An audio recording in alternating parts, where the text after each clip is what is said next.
dan promosi untuk mencapai gelar doktor dalam bidang ilmu hukum bagi Saudara Nur Alim dengan judul disertasi Mekanisme Penyelesaian Perselisihan Medis dengan Prinsip Restoratif Justice di Indonesia.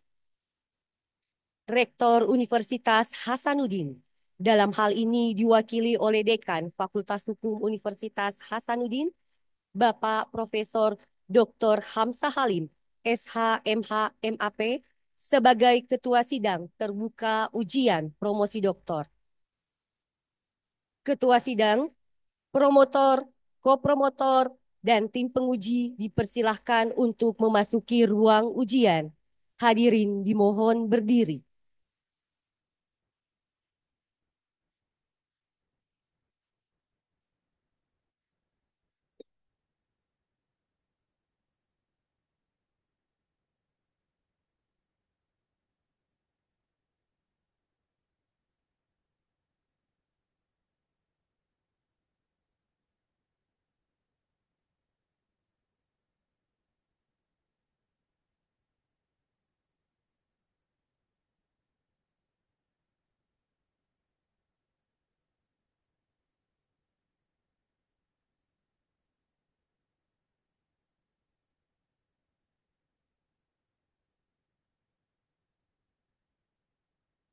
Hadirin dipersilahkan duduk kembali.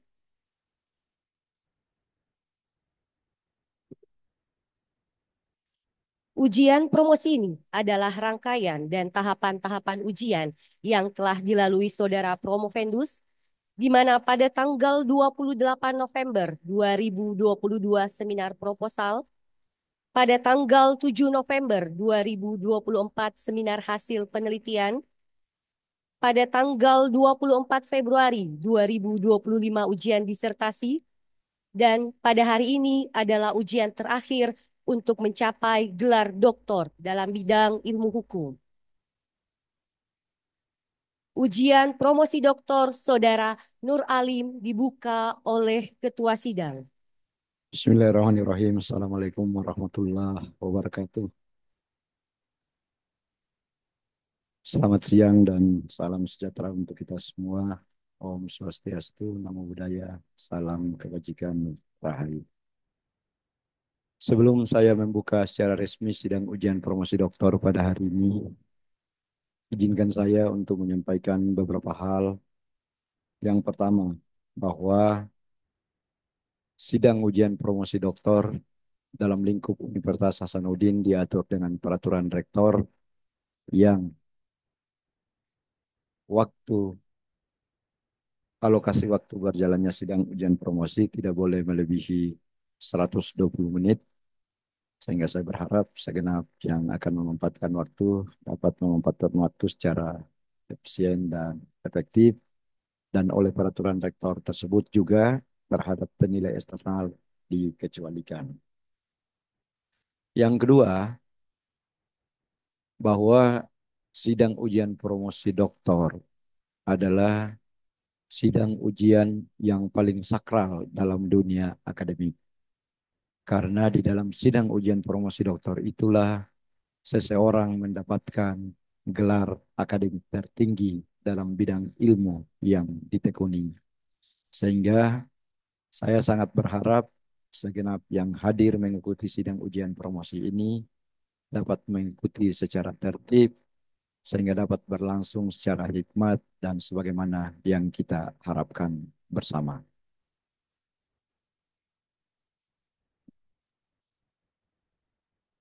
Saudara Promopendus, apakah saudara telah siap secara fisik dan mental untuk mengikuti sidang ujian promosi doktor pada hari ini? Insya Allah siap, Prof. Baik.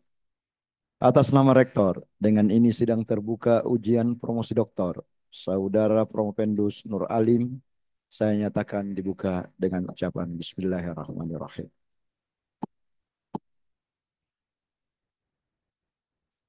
Sebelum saya mempersilakan promotor untuk memperkenalkan Promopendus kita pada hari ini, izinkan saya terlebih dahulu untuk memperkenalkan tim promotor, penguji eksternal, serta penguji internal. Bertindak selaku promotor, yang amat terpelajar, Bapak Profesor Dr. Slamet Sampurno Suwondo SH MH DPM. Beliau saat ini diberi amanah sebagai salah satu senator pada Senat Akademik Universitas Hasanuddin. Beberapa jabatan pernah diduduki beliau. Salah satunya adalah pernah menjabat sebagai Ketua Departemen Hukum Acara pada Fakultas Hukum Unhas dan saat ini adalah beliau guru besar pada Departemen Hukum Acara. Selanjutnya bertindak selaku co-promotor yang amat terpelajar Bapak Profesor Dr. Andi Muhammad Sukri Yakub SHMH. Beliau juga pernah menduduki beberapa jabatan baik di tingkat fakultas maupun di tingkat universitas. Di universitas beliau terakhir kalau saya tidak salah menjadi salah satu ketua divisi pada sistem pengawasan internal SPI Universitas Hasanuddin. Beliau juga adalah guru besar pada Departemen Hukum Acara Fakultas Hukum Unhas. Selanjutnya bertindak selaku kopromotor yang amat terpelajar Bapak Dr. Samsudin Mutaris SMH. Saat ini beliau lagi menjalankan ibadah haji dan saudara Promovendus berdoa saja mudah-mudahan beliau mendoakan di sana sehingga ujiannya hari ini dapat berjalan lancar dan berkah. Dan secara khusus saya ingin memperkenalkan yang amat terpelajar yang saya hormati penilai eksternal Ibu Profesor Dr. Mia Amiati SHMH CMA CSSL. Beliau saat ini diberi amanah sebagai komisaris independen pada PT Bank Mandiri dan beliau adalah sebelumnya menjabat dua kali, tiga kali jadi Kejati Ibu, terakhir Kejati Jawa Timur. Beliau guru besar dari Fakultas Hukum Universitas Airlangga. Perlu saya sampaikan bahwa kehadiran penilai eksternal dalam sidang ujian promosi doktor adalah suatu keharusan. Tanpa kehadiran penguji eksternal, maka tidak ada sidang ujian promosi doktor. Karena setiap ujian promosi doktor membutuhkan validasi eksternal. Sehingga kapasitas beliau sebagai guru besar dari Universitas Airlangga menjadi hal yang sangat mendasar untuk beliau memberikan validasi eksternal pada ujian promosi doktor pada hari ini. Terima kasih banyak Ibu Profesor atas waktu dan kesempatannya di tengah kesibukan yang luar biasa untuk kesekian kalinya hadir membantu kami dalam proses pendoktoran di Fakultas Hukum Unhas. Semoga selalu diberi kesehatan, kesuksesan, dan kesempatan untuk kemudian ke depan senantiasa berkenan membantu kami di Fakultas Hukum Unhas. Selanjutnya bertindak selaku penguji yang amat terpelajar Bapak Profesor Dr. Musakir SHMH. Beliau juga ini banyak menduduki jabatan di Fakultas Hukum Unhas, pernah jadi ketua departemen, jadi wakil dekan, kemudian menjadi wakil rektor. Saat ini beliau sementara dalam perjalanan dari bandara baru tiba dari Riau untuk langsung bergabung di ujian pada hari ini. Dan bertindak selaku penilai atau penguji yang amat terpelajar Ibu Dr. Hijrah Adianti Mirsana, SHMH. Saat ini beliau diberi tugas tambahan sebagai Ketua Program Studi Hukum Administrasi Negara. Ini sama-sama dengan Prof. Mia dari Erlangga. Gitu. Prof. Slamet juga dari Erlangga ya. Gitu. Kemudian selanjutnya bertindak sebagai penguji yang amat terpelajar Bapak Dr. Kadarudin SHMH. Saat ini beliau diberi amanah tugas tambahan sebagai Sekretaris Departemen Hukum Internasional dan juga sebagai Sekretaris Senat Fakultas Hukum Universitas Hasanuddin. Baik, untuk selanjutnya saya akan persilakan promotor untuk memperkenalkan promovendus kita dan untuk itu saya mengundang dengan hormat yang amat terpelajar Bapak Profesor Dr. Slamet Sampurno Suwondo SH MH DPM. Silakan Profesor. Terima kasih pimpinan sidang atas kesempatan yang diberikan. Saya langsung saja. Biodata Promovendus. Nama Nur Alim. Tempat tanggal lahir Maret 19 April 1989. Alamat Jalan Swasta Desa Kadai, Kecamatan Maret. Saudara anak ketiga dari 5 bersaudara, Bapak almarhum Haji Hasan Basri, Ibu Haja Rohani, sarjana pendidikan, istri Nur Laila, anak Anissa Humaira, yang pertama, anak kedua Aaya Sofia Maidani.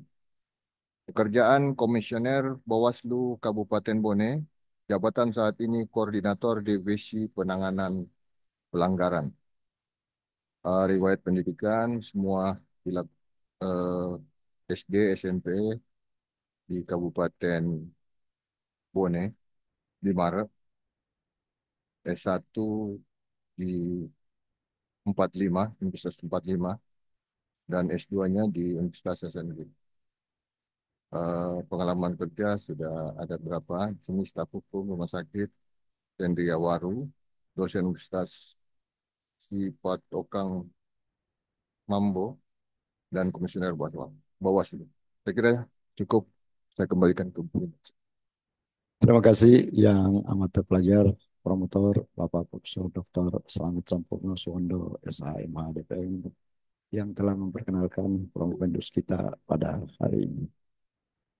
Untuk selanjutnya, sekali lagi sebelum saya persilakan, saya ingatkan kepada saudara Promovendus untuk memanfaatkan waktu secara efektif dan efisien ya. Dan untuk itu saya persilakan kepada saudara Promovendus untuk mempresentasikan ringkasan disertasinya paling lama 20 menit dari sekarang. Silakan.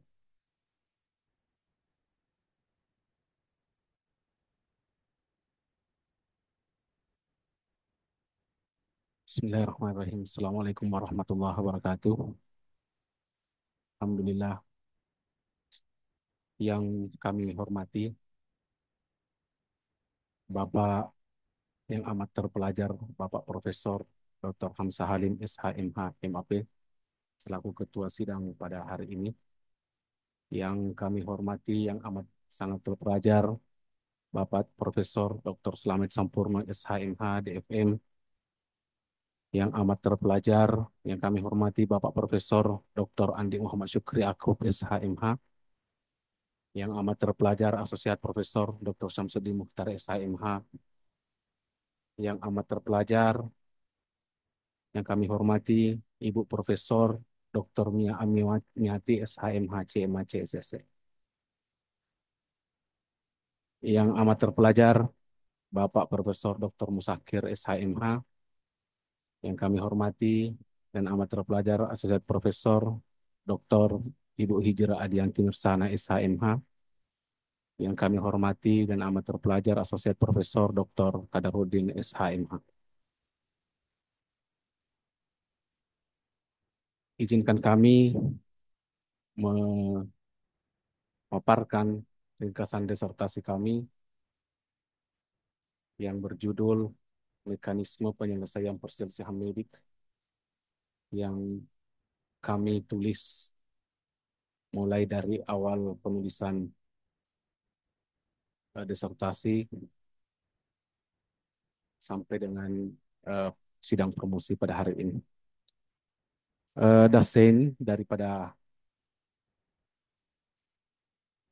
disertasi kami adalah latar belakang dampak perkembangan globalisasi hari ini menjadikan ilmu pengetahuan dan teknologi di bidang kedokteran yang semakin cepat seiring dengan perkembangan arus teknologi informasi, yang sangat berpengaruh pula terhadap meningkatnya kesadaran dan kecerdasan hukum masyarakat yang bertambah kritis, yang secara langsung mendorong masyarakat untuk mempertanyakan dan mempersoalkan pelaksanaan pelayanan medis yang diberikan dokter atau rumah sakit terhadap dirinya.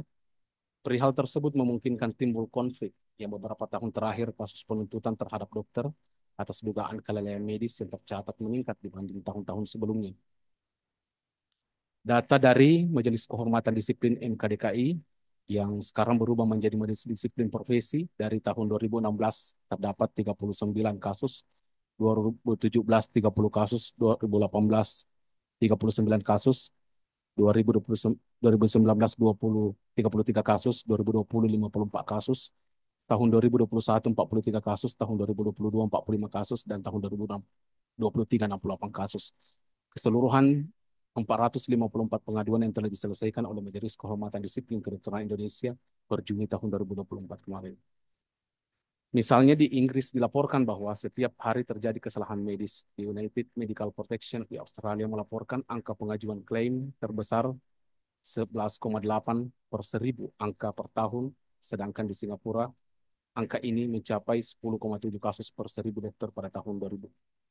Sebuah penelitian juga yang dilakukan oleh Vincent V. dari Academic of Department Psychiatry, St. Mary Hospital London di UK, dari 277 responden yang mengajukan tuntutan ke 5 lembaga bantuan hukum untuk mengajukan tuntutan ke pengadilan dengan alasan bahwa pasien dan keluarga mengajukan tuntutan ke pengadilan sehubungan dengan malpraktek medik atau kelalaian medik.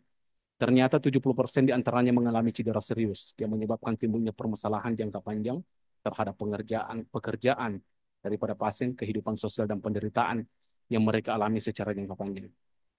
National Health Service menyebutkan bahwa dari satu saja kelalaian medis yang dilaporkan diperkirakan telah terjadi 25 kelalaian medik lainnya. Direktorat Putusan Mahkamah Agung Republik Indonesia 30 kasus malpraktik dalam jangka waktu 10 tahun terakhir dari 2011 sampai 2021, cedera sebanyak 8 kasus, kejadian yang menyebabkan kecacatan permanen sebanyak 9 kasus, dan sebagian besar malpraktik yang terjadi di rumah sakit swasta yaitu sebanyak 18 kasus, 6 kasus terjadi di rumah sakit pemerintah. Sebagian besar tenaga kesehatan yang terlibat malpraktik adalah profesi dokter, yaitu 23 kasus, dan hanya 1 kasus terlibat tenaga kesehatan yang berprofesi sebagai tenaga kesehatan lainnya atau perawat. Dari DASEIN, kami melangkah kepada dasar hukum pelaksanaan daripada gagasan restoratif justice daripada penyelesaian perkara medis. Dari pasal 193 Undang-Undang Kesehatan dan pasal 306 Undang-Undang Kesehatan, pasal 310 dan pasal 440 Undang-Undang Nomor 17 Tahun 2023 tentang Kesehatan, dan PP Nomor 28 Tahun 2024 tentang Peraturan Pelaksanaan Kesehatan. Selanjutnya Undang-Undang Nomor 2 Tahun 2020 2002 tentang Kepolisian, Undang-Undang Nomor 11 Tahun 2021 tentang Kejaksaan, dan Undang-Undang Nomor 48 tentang Kekuasaan Kehakiman. Selanjutnya Peraturan Menteri Kesehatan Nomor 1438 tentang Standar Pelayanan Kedokteran, Peraturan Konsil Kedokteran Indonesia Nomor 6 Tahun 2020 tentang Standar Pendidikan Spesialis Forensik dan Medikologal. Selanjutnya prinsip dasar Perserikatan Bangsa-Bangsa tentang Program Keadilan Restoratif Justice disebutkan bahwa 3 model pendekatan keadilan restoratif justice dalam sistem peradilan pidana, yaitu sebagai bagian dari sistem peradilan pidana di luar daripada sistem peradilan pidana melalui institusi, lembaga lain di luar sistem peradilan pidana, dan di luar sistem peradilan pidana dengan tetap melibatkan pihak penegak hukum sebagai pengawas, mediator, atau fasilitator. Adapun rumusan masalah daripada gagasan disertasi kami itu yang pertama, hakikat pelayanan kesehatan di rumah sakit. Yang kedua, landasan yuridis penyelesaian perselisihan medis berdasar prinsip restoratif justice pada sistem peradilan pidana Indonesia. Yang ketiga, konsep ideal penyelesaian perselisihan medis dengan prinsip restoratif justice di Indonesia. Diagram kerangka pikir daripada disertasi kami itu yang pertama, mekanisme penyelesaian perselisihan medis dengan prinsip restoratif justice di Indonesia. Hakikat pelayanan kesehatan di Indonesia kami mengambil 3 subindikator, yaitu standar pelayanan medis, standar profesi medis, dan audit medik. Yang kedua, landasan yuridis penyelesaian perselisihan medik kami ambil lihat dari proses penyidikan, penuntutan, dan persidangan. Selanjutnya, yang ketiga, konsep ideal dalam rumusan masalah kami, yaitu konsep ideal yang dilakukan di rumah sakit dan majelis pemeriksa disiplin profesi.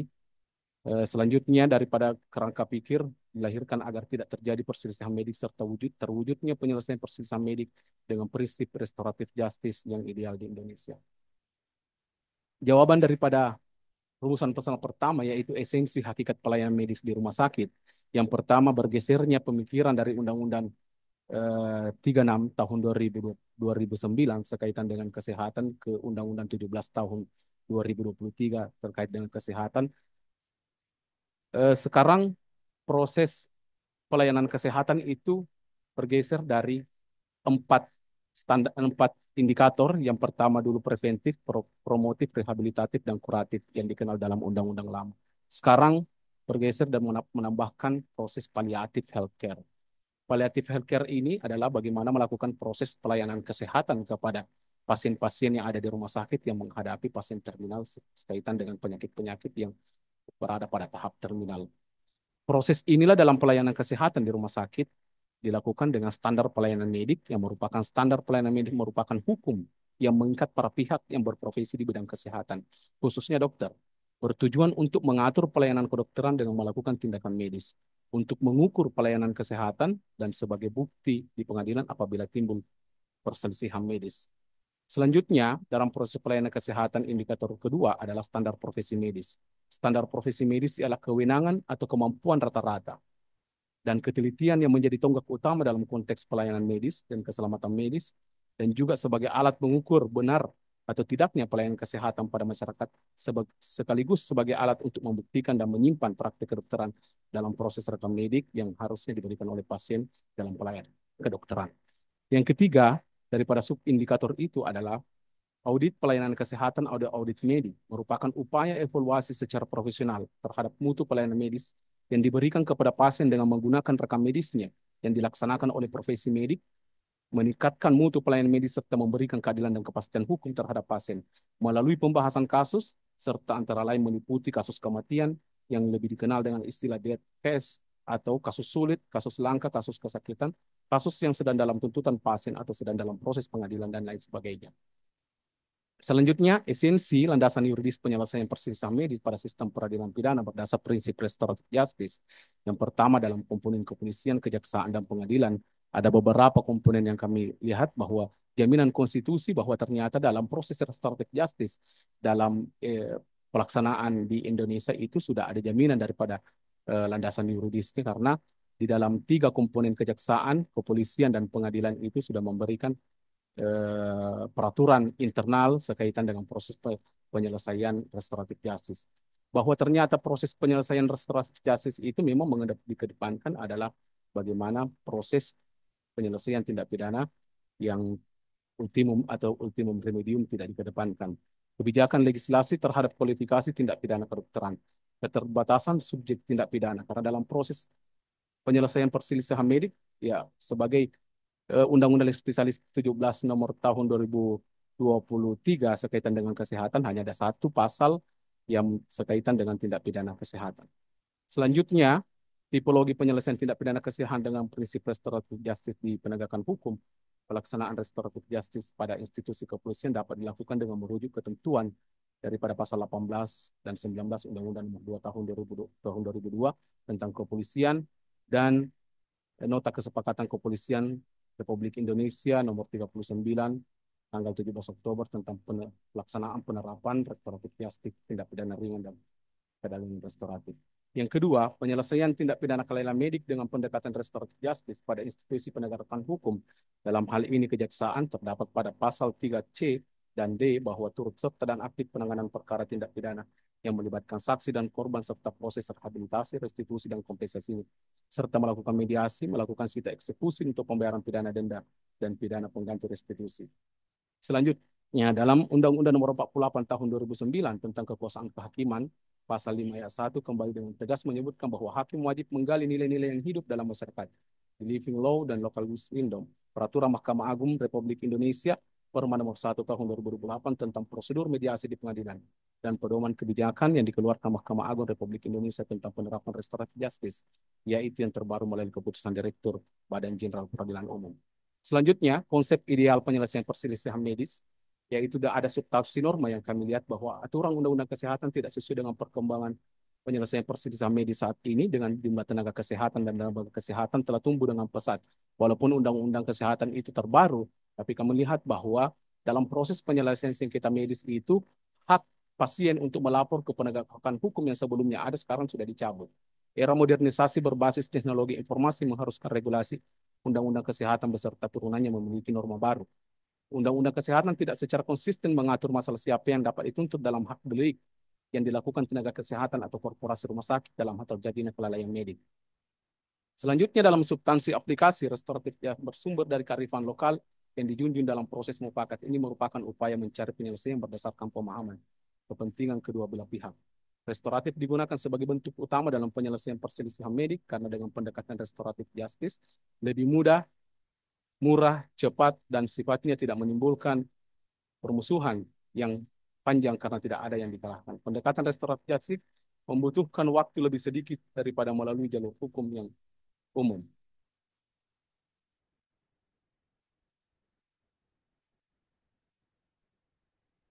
Selanjutnya, dasar daripada novelty penulisan kami bahwa berdasar pada rumitnya proses pengaduan penyelesaian permasalahan perselisihan medik atau kelalaian medik dalam Undang-Undang Kesehatan Nomor 17 Tahun 2023 yang berbeda dengan Undang-Undang Nomor 44 Tahun 2009 tentang rumah sakit, terutama pada hilangnya hak pasien untuk melapor ke aparat penegak hukum apabila ada permasalahan hukum atas dugaan kelalaian. Berdasar pada konsep Perserikatan Bahasa sekaitan dengan restoratif justice bahwa restoratif justice dapat dilakukan di luar pengadilan dengan melibatkan aparat penegak hukum sebagai pengawas dalam proses restoratif justice. Berdasar pada hasil audit kesehatan atau audit medik yang dilakukan oleh komite medik atau peer group dengan melibatkan kedokteran forensik dan metode legal sebagai spesialisasi kedokteran yang diberi kewenangan klinis untuk menilai ada atau tidaknya kelalaian dalam satu tindakan medik. Novelty kami bersumber masalah utama perselisihan medik atau kelalaian medis ada pada rumah sakit sehingga restoratif justice dapat dilakukan di rumah sakit dengan melibatkan aparat penegak hukum, kepolisian, dan kejaksaan dengan berdasar hasil audit medik atau audit kedokteran forensik dan mediko-legal. Begitu pula pada proses MDP Majelis Disiplin Profesi, idealnya dilakukan restoratif justice sebelum melakukan pemeriksaan dan memutuskan pelanggaran disiplin kedokteran restoratif justice dan litigasi. Adapun bagan novelty, gambaran novelty kami yang pertama perselisihan medik di rumah sakit. Masuk ke tim pengaduan rumah sakit atau majelis disiplin profesi. Ini yang diatur dalam Undang-Undang Nomor 17 Tahun 2023. Selanjutnya dilakukan mediasi yang kadang peristiwa itu kalau dia keterlibatannya kasus perdata masuk di ruang mediasi dan selesai atau tidak selesai. Selanjutnya tawaran kami adalah ketika tim pengaduan menerima pengaduan dari rumah sakit, masuk ke tim audit medik atau forensik mediko-legal, selanjutnya dikirim ke aparat penegak hukum, kepolisian atau kejaksaan apabila ada dugaan kelalaian, selanjutnya dilakukan restoratif justice, sehingga ketika tidak selesai dalam proses restoratif justice, maka masuk dalam konsep criminal justice system, selesai dan tidak selesai. Begitu pula dengan dalam majelis disiplin profesi. Ketika majelis disiplin profesi mendapat pengaduan daripada pasien, maka idealnya dilaporkan ke aparat penegak hukum, kepolisian dan kejaksaan untuk dilakukan pemeriksaan, dilakukan restoratif justice dalam sistem penyelesaian perselisihan. Tidak langsung melakukan putusan pengadilan karena memungkinkan dokter menerima dua hukuman, yaitu dihukum secara pengganti rugi dan dilakukan putusan pencabutan STR yang memungkinkan tidak melakukan praktek kembali di rumah sakit atau di masyarakat. Kesimpulan daripada disertasi kami bahwa hakikat dasar dari penyelenggaraan pelayanan kesehatan yaitu dengan pemenuhan pelayanan kesehatan dan tuntutan dari pasien, di mana pasien mengharapkan suatu penyelesaian dari masalah kesehatannya sesuai dengan standar mutu dan pelayanan kesehatan, memberikan pelayanan kesehatan yang aman, bermutu dan terjangkau, memenuhi kebutuhan dan tuntutan pasien, memberikan pelayanan kesehatan yang sesuai dengan standar pelayanan medis, standar profesi medis, dan pelaksanaan audit pelayanan kesehatan, audit medis untuk menilai tingkat kesempurnaan pelayanan kesehatan agar tidak timbul sengketa medik dan pelayanan kesehatan serta meningkatkan derajat kesehatan masyarakat. Yang kedua, landasan yuridis penyelesaian perselisihan medik dengan prinsip peradilan yang berfokus pada pemidanaan diubah menjadi proses dialog dan mediasi untuk menciptakan kesepakatan atas penyelesaian perkara pidana yang lebih adil dan seimbang bagi pihak korban dan pelaku. Dari tahap penyidikan pada institusi kepolisian menggunakan Undang-Undang Nomor 2 Tahun 2002 tentang Polri, serta Peraturan Kepolisian Nomor 8 Tahun 2021, selanjutnya pada tahap penuntutan di institusi kejaksaan melalui Undang-Undang Nomor 11 Tahun 2021 tentang kejaksaan, serta Peraturan Kejaksaan Nomor 15 Tahun 2020 tentang penghentian penuntutan berdasarkan keadilan restoratif. Sedangkan pada tahap persidangan di pengadilan, hakim wajib menggali nilai-nilai yang hidup dalam masyarakat sesuai dengan Undang-Undang Nomor 48 tahun 2009 tentang kekuasaan kehakiman dengan terbitnya peraturan Mahkamah Agung Republik Indonesia nomor 1 tahun 2024 tentang pedoman mengadili perkara pidana berdasarkan keadilan restoratif semakin mendapat tempat terutama dalam menyelesaikan perkara pidana yang melibatkan korban secara langsung termasuk perkara perselisihan medik. Kesimpulan yang ketiga, konsep ideal penyelesaian perselisihan medik dapat dilakukan pada ruang lembaga di mana perselisihan medik itu terjadi, maupun lembaga yang menjadi pintu masuk utama pada proses penyelesaian perselisihan medik yaitu di rumah sakit dan majelis disiplin profesi. Melalui pendekatan doktrin Vicarious Liability dan Corporate Liability dan Undang-Undang Nomor 17 Tahun 2023 tentang Kesehatan dan PP Nomor 28 Tahun 2024 sebagai aturan turunan dari Undang-Undang Kesehatan. Begitu pula penyelesaian perselisihan medik pada majelis disiplin profesi dapat disebut sebagai pendekatan restoratif justice non litigasi sehingga dengan mekanisme output hasil audit medis yang dilakukan oleh peer group atau kedokteran forensik serta hasil pemeriksaan majelis disiplin profesi dijadikan landasan untuk menilai ada atau tidak dugaan kelalaian untuk dijadikan dasar pendekatan restoratif justice. Saran daripada disertasi kami yang pertama, dalam upaya mempercepat peningkatan derajat kesehatan masyarakat dan meningkatkan mutu pelayanan kesehatan, diperlukan strategi secara nasional dan pembangunan hukum agar mengikuti pembangunan hukum kesehatan mengharuskan seluruh instansi rumah sakit memberikan pelayanan yang berkualitas. Diperlukan adanya perbaikan dan peningkatan sistem keselamatan pasien dan penyelesaian perselisihan di rumah sakit untuk meminimalisir peluang terjadinya insiden keselamatan pasien yang mengacu pada standar pelayanan medis, standar profesi medis, dan audit medis dalam setiap penanganan jenis penyakit. Yang kedua, pendekatan paradigma keadilan restoratif dalam penanganan tindak pidana perselisihan medik, dugaan kelalaian medis, diperlukan adanya satu upaya ekstra terhadap lembaga kepolisian, kejaksaan, dan pengadilan untuk mendorong masyarakat dan para pihak dalam penyelesaian perselisihan dengan pendekatan restoratif. Sebab dasar hukum pelaksanaan dan mekanisme penerapan restoratif justice dalam peradilan pidana yang berbasis pada prinsip keadilan restoratif sudah cukup, namun masih perlu diharmonisasikan dan diatur secara sebagian dalam peraturan perundang-undangan. Yang ketiga, sebagai upaya menghadapi kasus dugaan perselisihan medik di lembaga rumah sakit dan majelis disiplin profesi, diperlukan pedoman penyelesaian keadilan restoratif dengan menggunakan hasil audit medis yang direkomendasikan kepada aparat penegak hukum sebagai landasan untuk melakukan restoratif justice yang diintroduksi masuk ke dalam peraturan perundang-undangan serta memberikan edukasi atau pemahaman secara terus-menerus kepada masyarakat mengenai cara pandang baru dalam penyelesaian perkara tindak pidana, khususnya perselisihan medik menggunakan konsep restoratif justice dan hendaknya diintroduksi ke mekanisme restoratif justice non litigasi. Mungkin terima kasih, Prof. Mungkin itu yang bisa kami sampaikan. Assalamualaikum warahmatullahi wabarakatuh. Waalaikumsalam warahmatullahi wabarakatuh. Terima kasih Saudara Provendus yang telah memanfaatkan waktu dengan sangat efektif dan efisien. Ya, lebih 28 detik yang tidak disisakan untuk disumbangkan ke penguji digunakan buat bertanya. Baik, sebelum saya persilakan promotor, ko-promotor, dan para penyanggah untuk mengajukan sanggahan, lebih awal saya mengulang kembali bahwa waktu kita dibatasi dari awal sampai selesai 120 menit, sehingga saya berharap setiap tim penilai dapat memanfaatkan waktu 5 sampai 7 menit. Oleh peraturan rektor, proses penilai eksternal dikecualikan, namun mohon menyesuaikan Prof supaya promovendusnya tidak cemas gitu. Baik, kesempatan pertama saya mengundang dengan hormat ko-promotor yang amat terpelajar Bapak Profesor Dr. Andi Muhammad Sukriyaku, SH.MH. Silakan, Profesor. Wah, biasanya kalau minum dulu agak lama itu.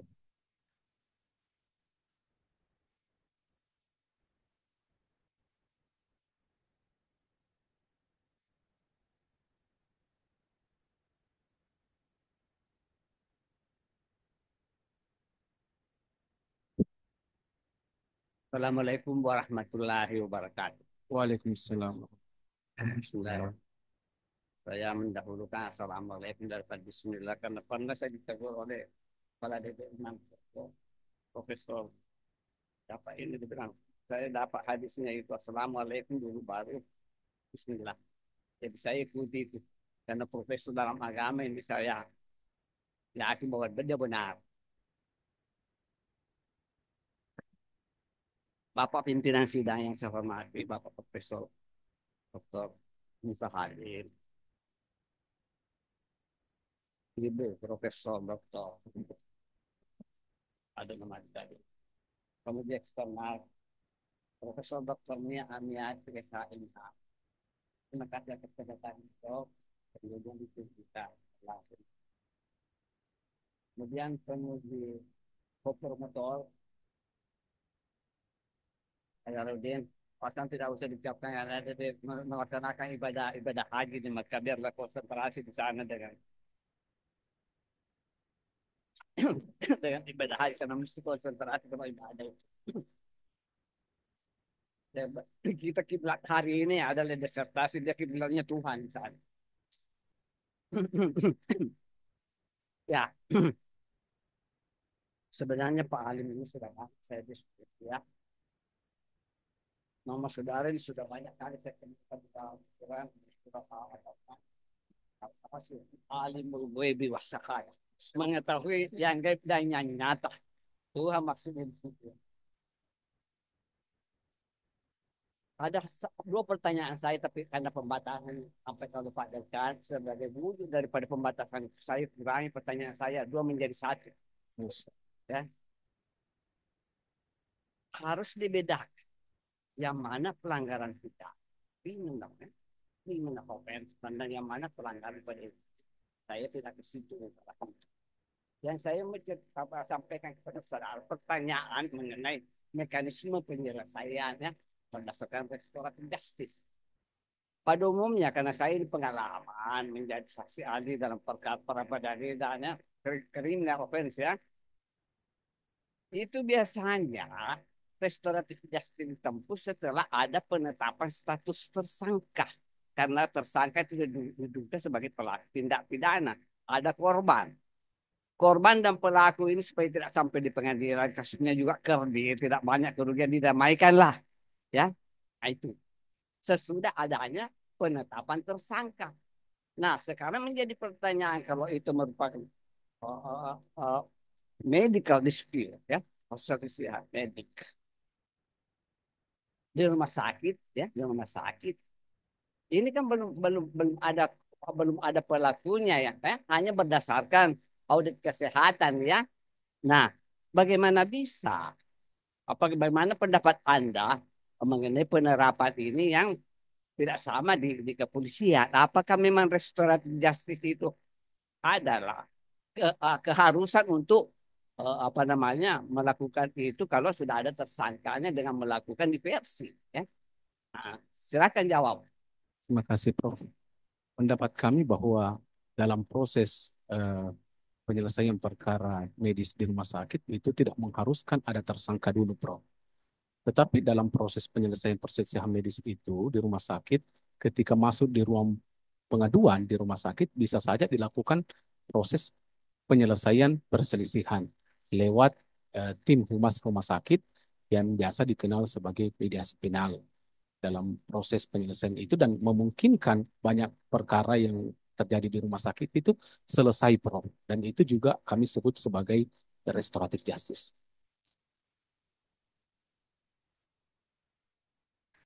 Lah ya dalam penyelesaian restoratif ya. Yang penting dipulihkan hubungan antara pelaku dengan si korban ya, dengan melalui mediasi penal ya. Saya kira itu pertanyaan saya.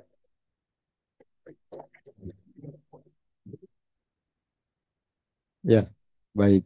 Terima kasih ko-promotor yang amat terpelajar, Bapak Profesor Dr. Andi Muhammad Syukur Yakub, SHMH.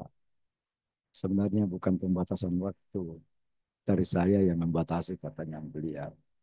Tapi beliau tahu persis tugas dan tanggung jawab sebagai seorang tim promotor yang harus mempromosikan anak bimbingannya gitu. Makanya tidak mau bertanya banyak gitu. Tapi nanti tunggu. Ada yang tidak dibatasi waktunya di sebelah kanan saya. Baik, saudara Provendus ya, kita buat ini jadi tidak terlalu tegang supaya saudara tidak terbebani. Sebelum saya mempersilakan yang tidak dibatasi waktunya, kalau saudara mau minum, minum memang. Ya, silakan.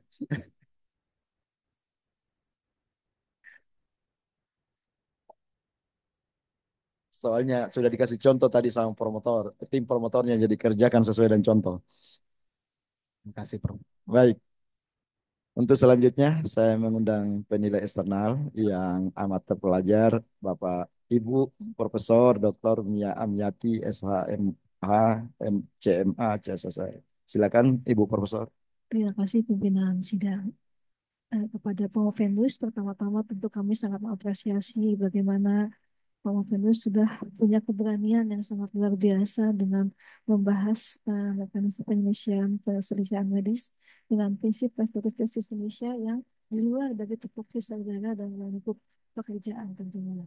Ini sangat kami apresiasi, namun demikian tetap kami ada beberapa hal yang sangat menarik untuk kita bicarakan pada kesempatan yang sangat luar biasa ini. Pertama, saya sependapat dengan pendapat Promovendus bahwasanya dan mengutip pendapat Marjono Wiksodi Putro bahwa menyebutkan 3 tujuan sistem peradilan pidana yaitu mencegah masyarakat menjadi korban kejahatan, kemudian menyelesaikan kasus kejahatan yang terjadi sehingga masyarakat puas bahwa keadilan telah ditegakkan, dan yang terakhir yang bersalah itu harus dipidana di sini, dan mengusahakan agar mereka yang pernah melakukan kejahatan tidak akan mengulangi lagi, jadi ada efek jerah dan ada pemidanaannya.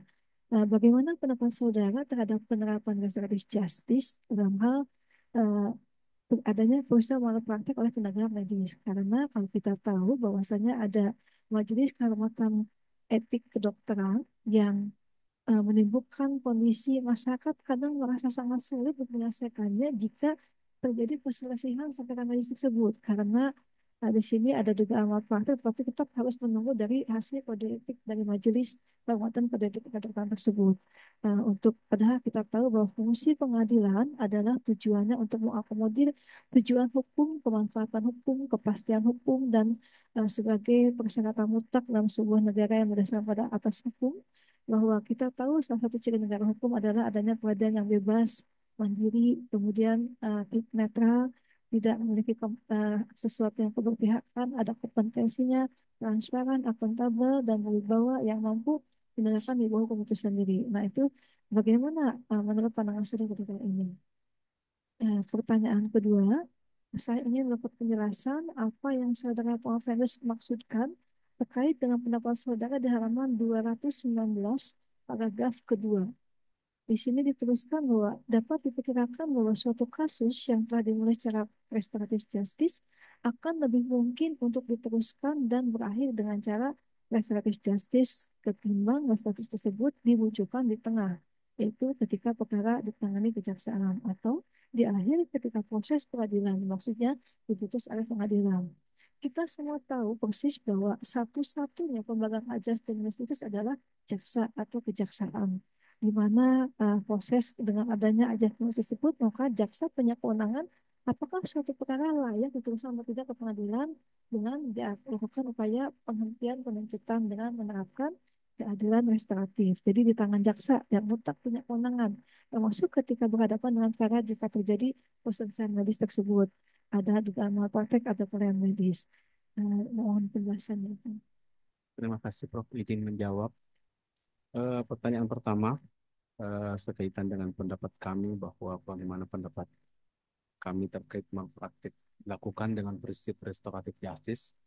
Kami setuju, Prof, dengan eh, pendapat tawaran kami dalam disertasi kami bahwa dalam proses restoratif justice penanganan kelalaian medis itu sebenarnya baiknya dilakukan dengan penyelesaian dengan prinsip restoratif, karena kondisi majelis disiplin profesi kedokteran yang hari ini hanya berkedudukan di ibu kota negara.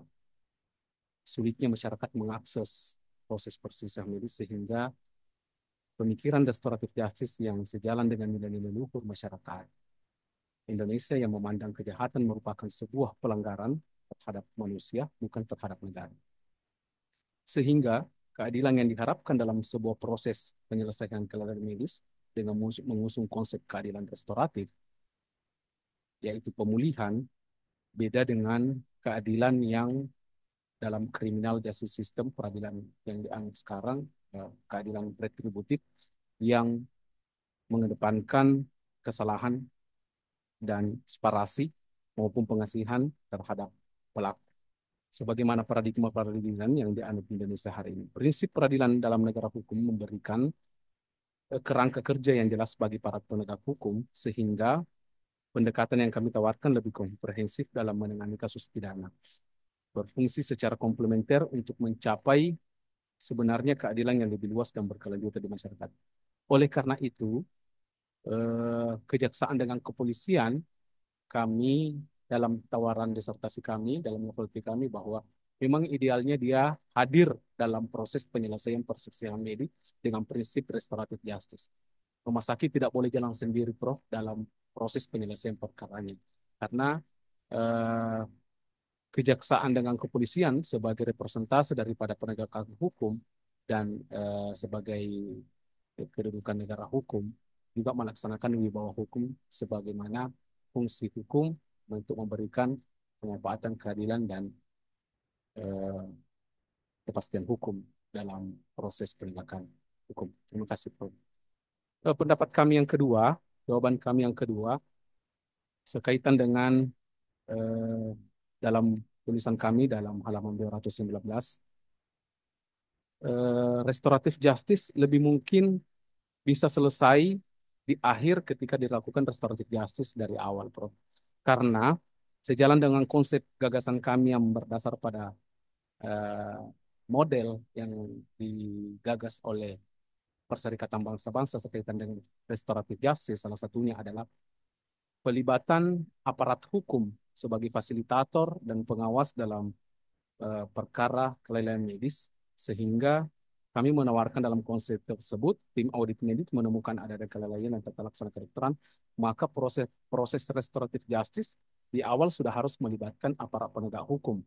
Dalam hal ini kepolisian dan kejaksaan, karena kejaksaan sebagai pemegang asas tunggal dominus litis yang mengawal perkara dalam proses penegakan hukum, sehingga jaksa sebagai satu-satunya pemegang asas itu yang dapat melaksanakan penghentian penuntutan dengan prinsip restoratif, sehingga kami berharap bahwa dari awal proses penyelesaian restoratif justice lebih mungkin bisa berakhir dengan proses restoratif justice dalam satu perkara tindak pidana kelalaian medis.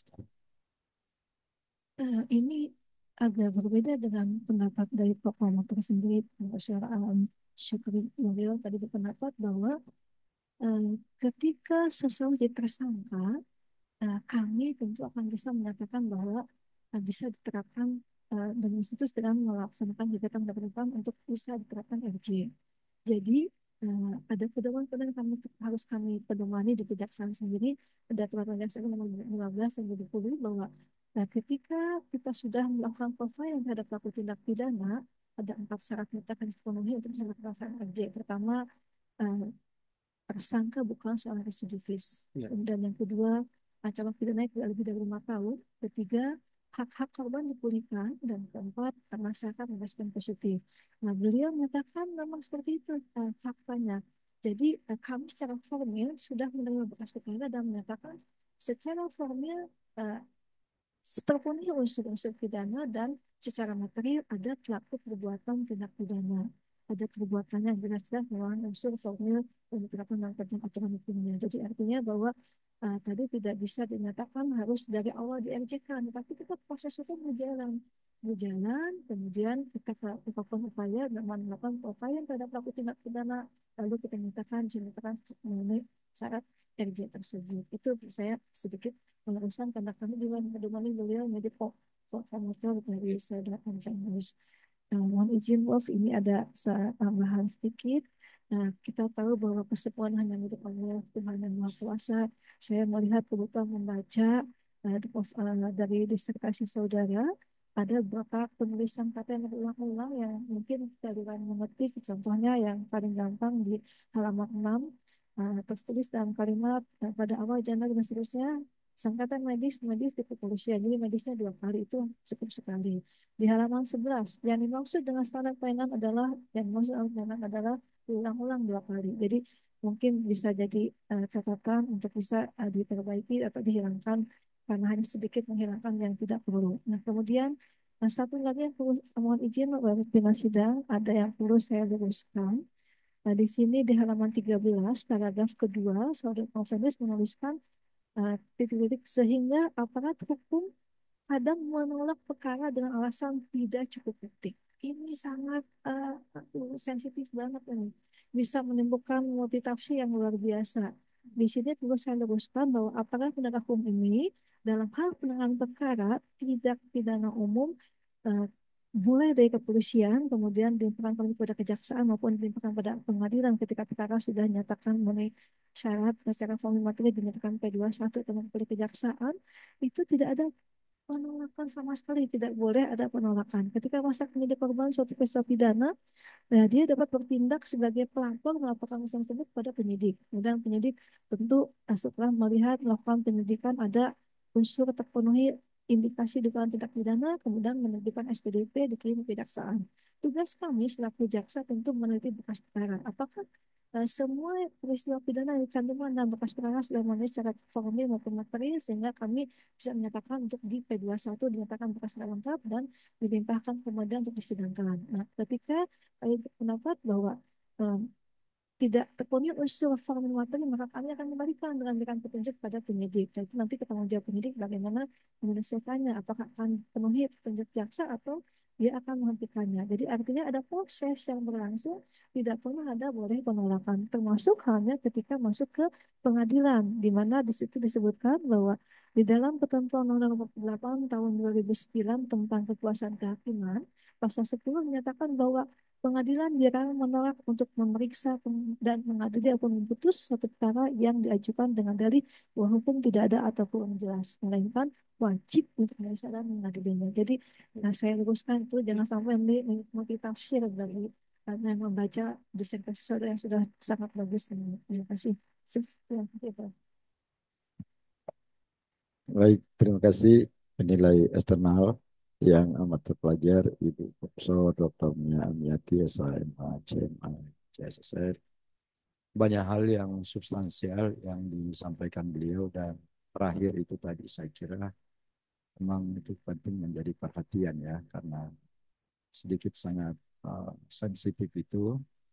Kemudian soal hal-hal teknis itu sebenarnya saudara kalau membaca dan mengikuti dengan baik buku pedoman penulisan disertasi, saya yakin itu tidak akan terjadi. Tetapi benar apa yang dikatakan oleh Ibu Profesor ya, penilai eksternal bahwa di muka bumi ini tidak ada yang sempurna, ya kesempurnaan itu hanya milik Tuhan. Tetapi ya yang kita upayakan adalah mendekati kesempurnaan itu dan dalam konteks itulah penguji yang ada di sini sebenarnya melihat itu hal-hal mana lagi yang kemudian dapat membuat disertasi ini menjadi uh, lebih bermanfaat, lebih update dan penuh dengan referensi yang dibutuhkan terkait dengan topik yang diangkat.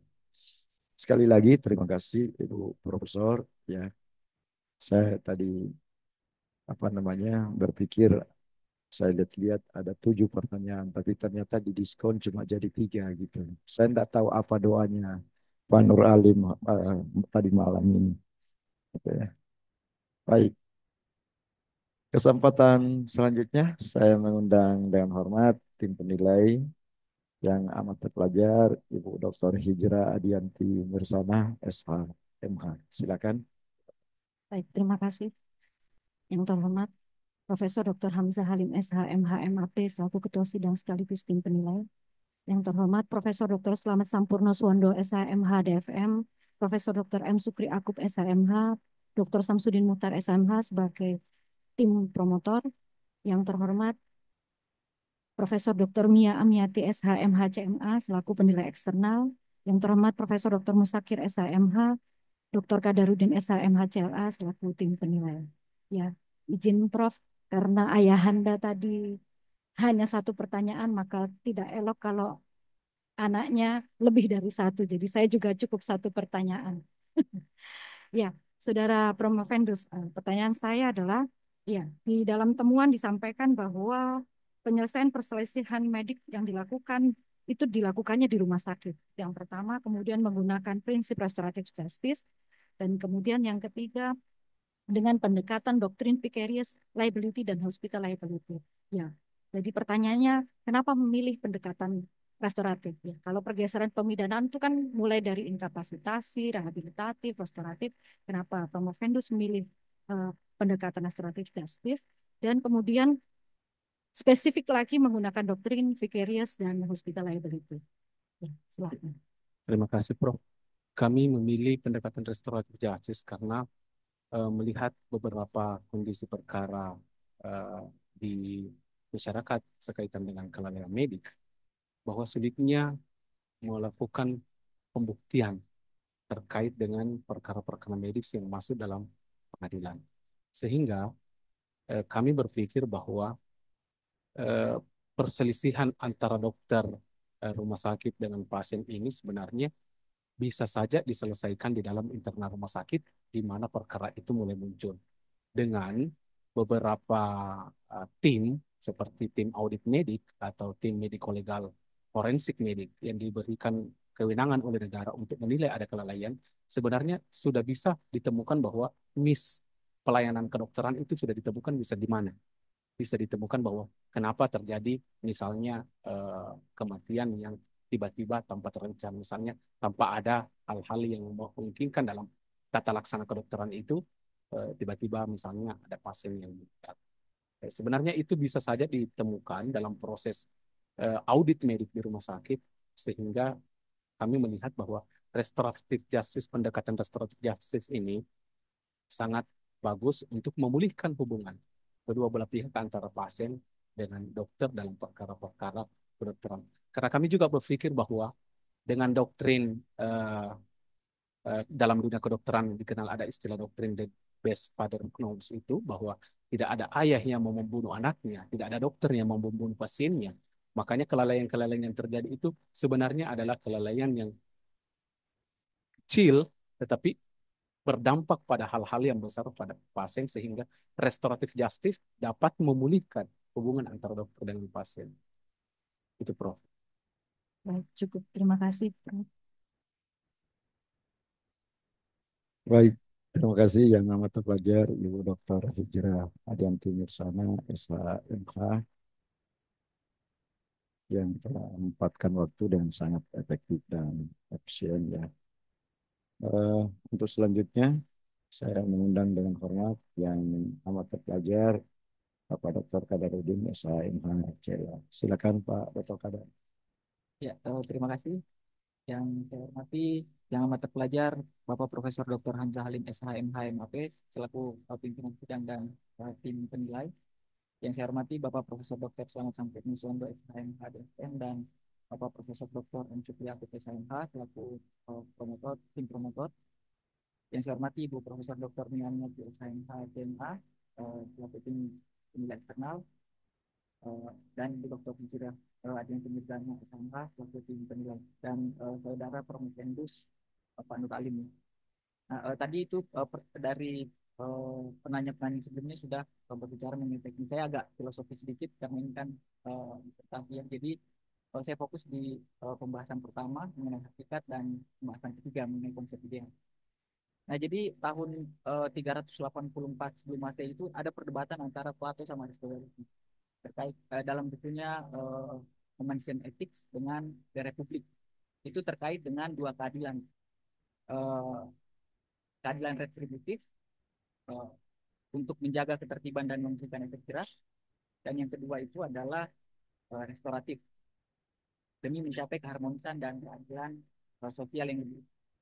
Nah, dikaitkan dengan disertasi Promovendus, pertanyaannya adalah bagaimana pandangan Promovendus terkait dengan prinsip keadilan restoratif dapat menjamin hak pasien sebagai korban tanpa mengabaikan perlindungan hukum bagi tenaga medis. Nah, pertanyaan ini menekankan potensi ketimpangan dalam perlindungan hak apabila pendekatan yang digunakan ini tidak mempertimbangkan keseimbangan secara. Ya, silakan. Iya, terima kasih, Prof. Sekaitan dengan keadilan restoratif dengan keadilan distributif, bahwa pada hakikatnya memang dalam dunia kedokteran itu, pelayanan kedokteran itu memang pada dasarnya adalah seperti yang saya sebutkan tadi bahwa tidak ada dokter yang menginginkan pasiennya mati. Tapi karena dalam proses pelayanan kedokteran, tata laksana kedokteran, kadang misalnya tenaga kesehatan itu memaksa, memacu dirinya untuk bekerja demi sesuatu hal, misalnya yang lebih jauh yang diharapkan, sehingga terjadi kelalaian dalam proses tata laksana kedokteran. Sehingga dalam proses itu, keadilan restoratif justice itu bahwa memang kami harapkan dilakukan pada proses penyelesaian perselisihan untuk juga memberikan perlindungan hukum kepada tenaga kesehatan. Kenapa? Karena kami lihat bahwa di Indonesia ini memang tenaga kesehatan masih kurang. Kemarin ada pemikiran monoloyalitas terkait dengan satu dokter, satu tempat praktek. Tetapi itu kemungkinan tidak dapat terjadi karena populasi rakyat Indonesia dibandingkan tenaga kesehatan yang hari ini masih sangat jauh, maka eh, kami mengedepankan keadilan restoratif untuk bagaimana juga memberikan perlindungan hukum kepada tenaga kesehatan. Contoh misalnya, kalau misalnya salah satu kabupaten eh, spesialis ortopedi cuma satu, bedah tulang cuma satu, ketika dia dilakukan ada kelalaian dan dijatuhi hukuman karena pendekatan keadilan retributif, maka tidak ada lagi dokter ortopedi. Maka pasien-pasien yang kecelakaan di kemudian hari maka harus berangkat jauh untuk menempuh rumah sakit yang memiliki itu.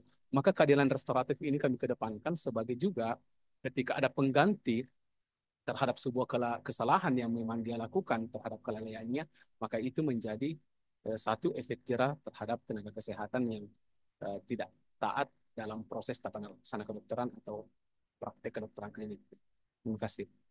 Baik, terima kasih sangat jelas penjelasan. Saya kembalikan ke pimpinan sidang. Baik, terima kasih yang amat terpelajar Bapak Dr. Kadarudin SHMHCLA. Saya tadi kaget waktu bilang perdebatan antara Aristoteles dengan siapa. Saya pikir Pak Dr. Kadar mengatakan saya menyaksikan perdebatan Aristoteles. Saya bilang ini Pak Dr. Kadar umurnya perasaan lebih muda dari saya gitu. Ya kan? Baik. Bersama kita sudah hadir yang amat terpelajar Bapak Profesor Dr.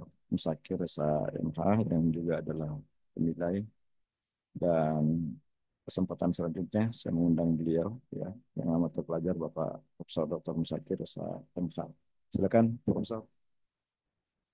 Bismillahirrahmanirrahim. Assalamualaikum warahmatullahi wabarakatuh. Salam sejahtera buat kita semua. Yang saya hormati, saya banggakan pimpinan sidang promosi Dekan Fakultas Hukum Bapak Profesor Dr. Hamzah Halim, SHMH, tim promotor dan kopromotor yang saya hormati, wabil khusus penguji eksternal yang saya hormati, saya banggakan, Ibu Prof. Mia, selamat datang di Makassar, Prof. Dan tim penilai yang tidak saya sebutkan satu persatu. Syukur Alhamdulillah, napas saya sudah turun terengah-engah. Saya kasih tahu anak saya sampai batas kecepatan maksimal yang ada di speedometer, kasih jalan itu mobil dari bandara ke sini. Dan syukur Alhamdulillah, pesawat saya juga tidak ada yang delay. Semua tepat-tepat waktu. Ini karena doanya Prof. Vendus. Hadirin yang saya hormati, Saudara Prof. Vendus, di dalam kitab disertasi saudara menyatakan bahwa hakikat dasar dari penyelenggaraan pelayanan kesehatan yaitu dengan pemenuhan kebutuhan pelayanan kesehatan. Lalu pertanyaan saya adalah sederhana. Fokus pada penyelesaian sengketa medis yang menurut Prof. Vendus itu masih ada yang. Lalu pertanyaan saya adalah, apa sih pentingnya pengaturan itu harus diadakan untuk dalam penyelesaian sengketa medis? Silahkan. Pentingnya pengaturan itu hadirkan dalam proses penyelesaian sengketa medis, Prof, agar tidak terjadi perselisihan medis antara pasien dengan pemberi tenaga kesehatan atau dokter. Ya, karena tadi sempat saya dengar sepintas tentang perdebatan Aristoteles. Ya, jadi pada hakikatnya aturan hukum itu diadakan dalam dua hal. Seandainya tidak ada dua hal ini, tidak perlu ada aturan.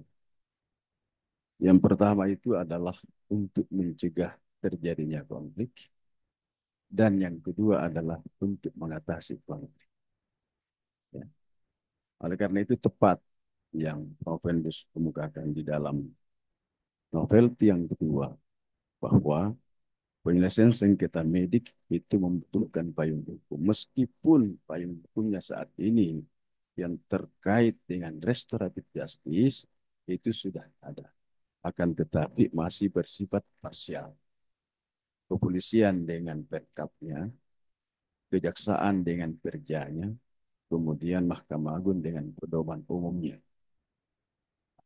Sehingga dibutuhkan sekarang satu payung hukum yang sehingga dalam penyelesaian sengketa apa saja, bukan hanya sengketa medik yang menggunakan pendekatan restoratif justice, itu menggunakan satu payung hukum. Nah, kemudian di sini Provendus mengemukakan ada konsep yang ideal dalam menyelesaikan sengketa medik, dan menyinggung di sini adalah adanya eh, pendekatan doktrin versus liability dan corporate liability. Ya, meskipun di dalam beberapa tahap ujian Anda sudah pernah menjelaskan ini, tetapi saya ingin menjelaskan kembali supaya hadirin tahu yang mana ini. Silakan. Terima kasih, Prof. Konsep pendekatan doktrin vicarious liability atau hospital liability itu dalam uh, bahasa Indonesianya adalah pertanggungjawaban pengganti. Artinya bahwa ketika dokter yang bekerja dalam satu rumah sakit memiliki manajer atau memiliki direktur yang bertanggung jawab dalam corporate rumah sakit, yang sekian persen pendapatan dokter itu diambil untuk memenuhi kebutuhan corporate rumah sakit, maka tidak elok bagi kami sebagai penulis ketika eh, pengganti eh, apa yang disepakati dalam proses restoratif justice itu dibebankan semuanya kepada tenaga kedokteran atau tenaga dokter atau tenaga kesehatan, karena memungkinkan bahwa terjadi kelalaian medik di meja operasi atau di ruang perawatan itu bisa saja disebabkan hal-hal yang eh, dari dari internal rumah sakit atau corporate rumah sakit.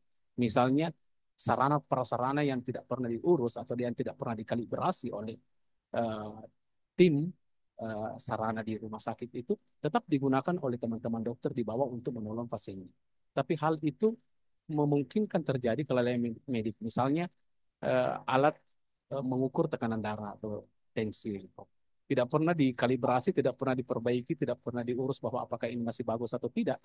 Tetapi tenaga dokter dibawa dipaksa untuk melakukan itu demi melakukan pelayanan kepada pasien. Sehingga itulah kami sebut sebagai doktrin vicarious liability atau hospital liability. Iya, sebenarnya bukan hanya di rumah sakit, termasuk di kampus. Karena itu kan terkait dengan gangguan terhadap kesejahteraan tenaga medis, terutama dokter. Di kampus juga seperti itu. Ketika kesejahteraan dosen juga terganggu, itu juga akan mengganggu pekerjaan sehari-hari. Ya, apalagi ketika kita baca Kompas hari ini, itu terkait dengan kesejahteraan dosen. Demikian Pak Dekan, terima kasih. Assalamualaikum warahmatullahi wabarakatuh. Waalaikumsalam warahmatullahi wabarakatuh. Terima kasih yang amat terpelajar Bapak Profesor Dr. Musakir SHMH.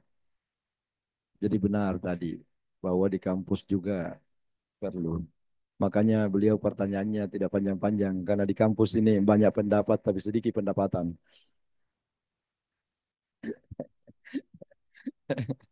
Baik, supaya kita tidak disebut KKN ya, Saudara Promovendus, karena di SK ini saya juga penguji. Maka saya juga memanfaatkan waktu sedikit ya. Jangan khawatir, meskipun saya pegang palu, saya tidak akan sewenang-wenang. Eh, yang pertama, tadi sudah hampir disebut oleh semua penguji bahwa RJ ini masih sifatnya parsial dengan ketentuan dasar masing-masing, ya, di kepolisian, di kejaksaan, dan di pengadilan. Menurut saudara, kira-kira dari hasil riset saudara ini, terkhusus sengketa medis ini, tiga institusi ini di mana tepatnya dilakukan RJ-nya? Dan apa argumentasi saudara? Silakan. Eh, Tepatnya dilakukan RJ itu adalah di institusi kejaksaan.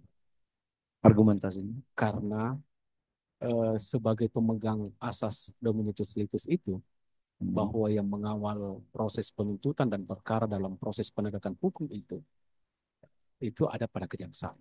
Jadi kami menganggap bahwa pelibatan aparat penegak hukum dalam proses restoratif justice sebagai pengawas atau fasilitator, atau khususnya kejaksaan sebagai pemegang asas Dominatus Litis yang memahami perkara maju atau tidaknya dalam proses peradilan, maka kami menganggap bahwa proses kejaksaan yang paling utama. Ya, baik. Saya kira jawaban saudara saya sependapat, bukan karena penguji eksternalnya dari Kejati yang takut nanti tidak dikasih nilai kalau itu, tetapi menurut saya memang sejatinya seperti itu. Yang menarik adalah di bagian indikator disertasi saudara. Saudara mengatakan agar tidak terjadi perselisihan medik serta terwujudnya penyelesaian perselisihan medis dengan prinsip restoratif justice yang ideal di Indonesia. Berarti muara akhir dari rekomendasi disertasi ini adalah terwujudnya, ya, prinsip restoratif justice yang ideal. Saya butuh penjelasan sedikit saja. Indikator-indikator apa yang menurut Anda harus ada di dalam penerapan prinsip restoratif justice itu sehingga disebut sebagai penerapan prinsip restoratif justice yang ideal? Apa indikatornya sehingga disebut ideal? Terima kasih, Prof. Indikator yang kami sebut sebagai ideal itu adalah adanya pelibatan sumber daya manusia yang memahami konsep hukum dan memahami konsep restoratif justice dalam proses penyelesaian perkara, misalnya kalangan medik. Itu indikator pertama, Prof. Indikator kedua adalah adanya sarana dan prasarana dalam proses penyelesaian restoratif justice yang mendukung penuh sekaitan dengan penyelesaian perkara. Baik, terakhir. Apa kekurangan disertasi saudara?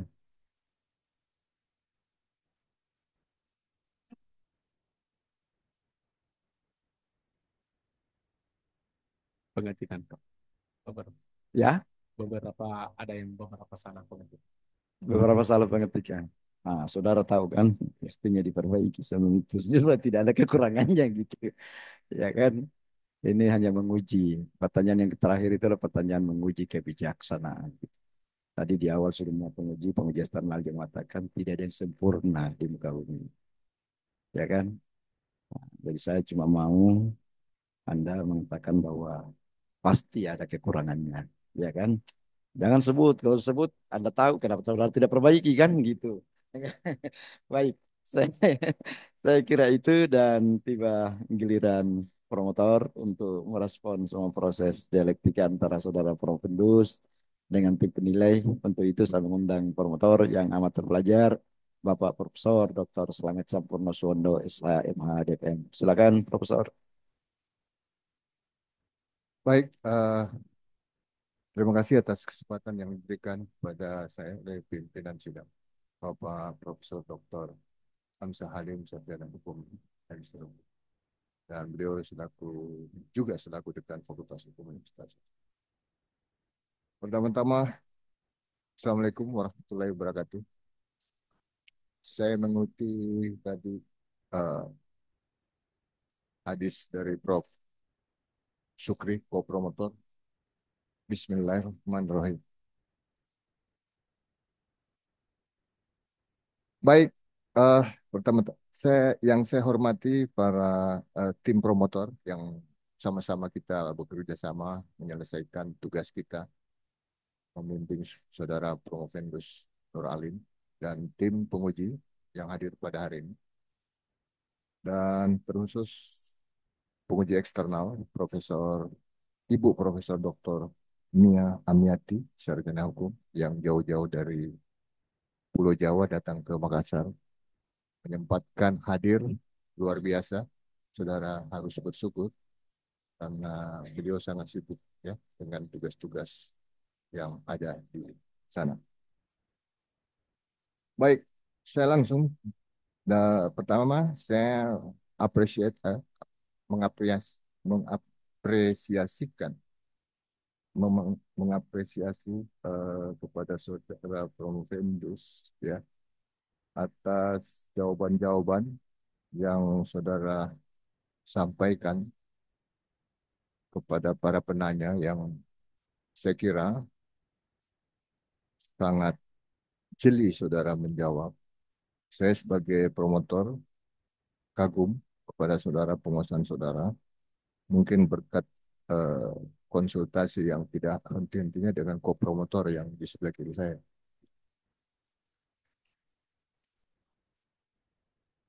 Eh, Selanjutnya mungkin penegasan-penegasan saja saya ya, sampaikan bahwa saudara harus bisa membedakan dalam memberikan penjelasan ya antara mediasi dan RG ya. Kalau di rumah sakit tadi saudara kan menyebutkan kurang penegasan bahwa apakah itu RG, apakah itu mediasi. Sehingga nanti orang mendengarnya bingung. Itu tadi mediasi atau RG ya. Sedangkan perjalanan ke depannya penjelasan-penjelasan berikutnya saudara membatasi itu. Sehingga kalau penegasannya bahwa penyelesaian konflik yang terjadi yang diselesaikan di rumah sakit sebelum melalui proses criminal justice system itu sifatnya mediasi. Ya. Tetapi kalau dia dalam proses tadi saudara menyebutkan bahwa sebaiknya di kejaksaan karena asas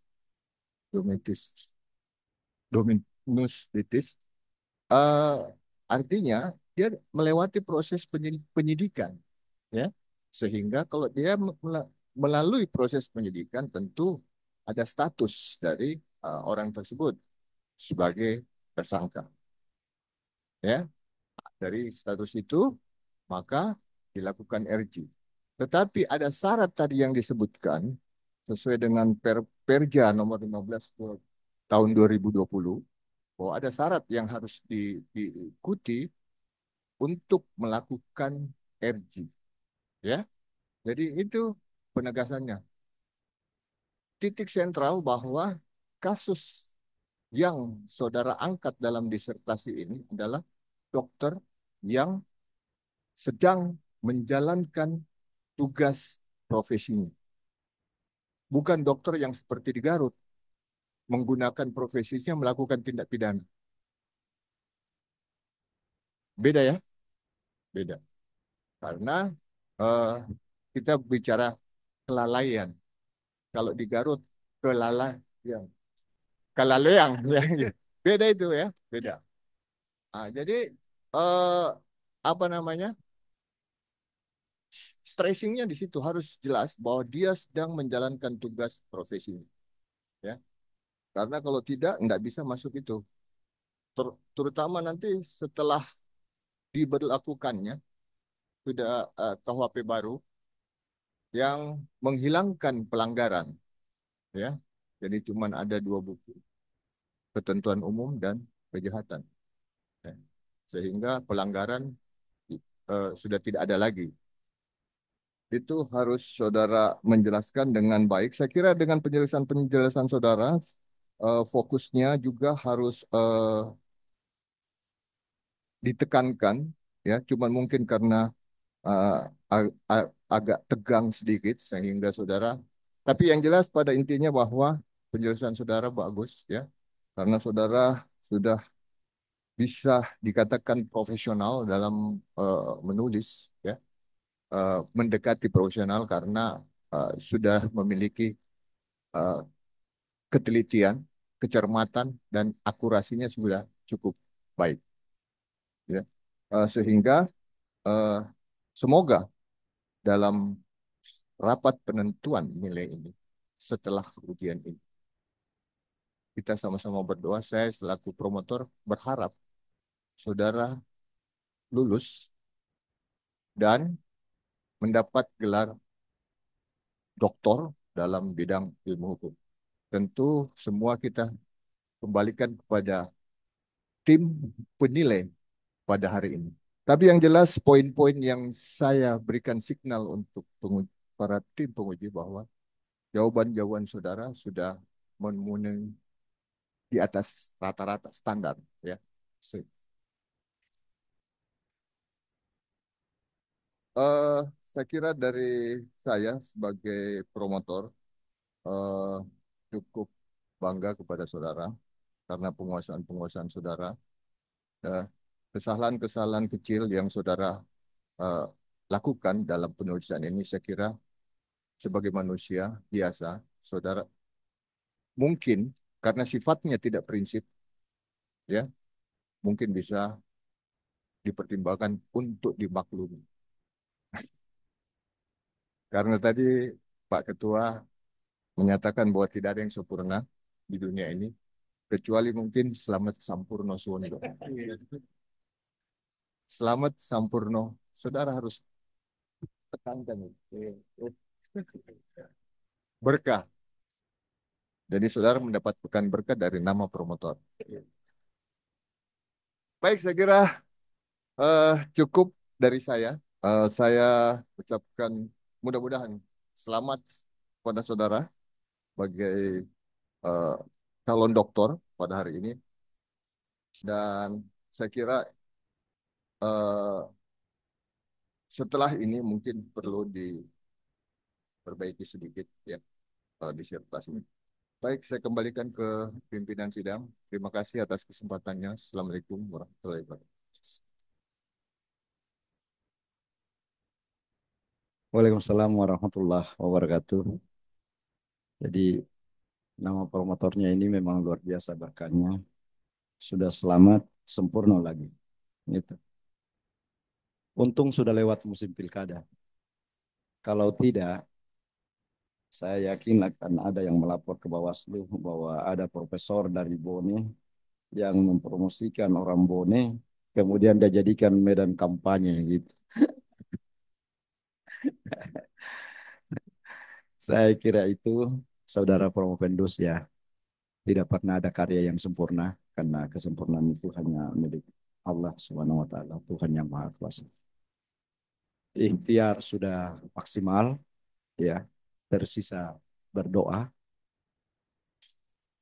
dan untuk memberi kesempatan saudara berdoa dan juga memberi kesempatan pada tim penilai untuk menetapkan hasil sidang ujian promosi doktor saudara pada hari ini, maka sidang ujian promosi doktor ini saya skorsing selama 10 menit. Ketua sidang, promotor, kopromotor, dan tim penguji berkenan meninggalkan ruang ujian. Hadirin dimohon berdiri.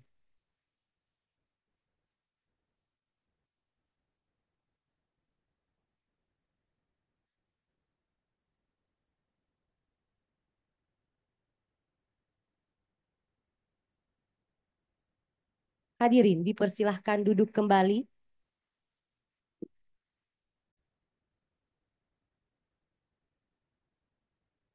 Ketua sidang, promotor, kopromotor, dan para penguji dipersilahkan memasuki ruang ujian. Hadirin dimohon berdiri.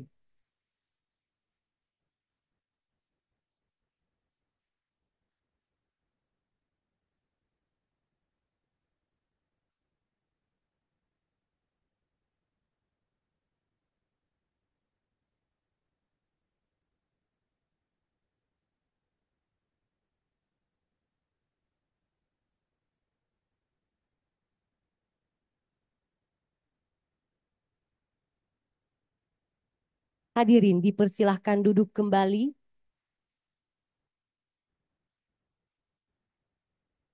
Sidang ujian promosi doktor dibuka kembali oleh Ketua Sidang. Sidang ujian promosi doktor saya buka kembali. Pembacaan yudisium oleh Ketua Sidang.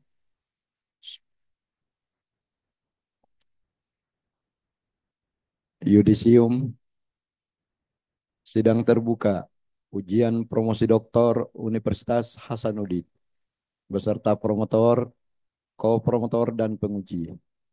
Dalam rangka ujian promosi untuk mencapai gelar doktor dalam bidang ilmu hukum bagi saudara Nur Alim.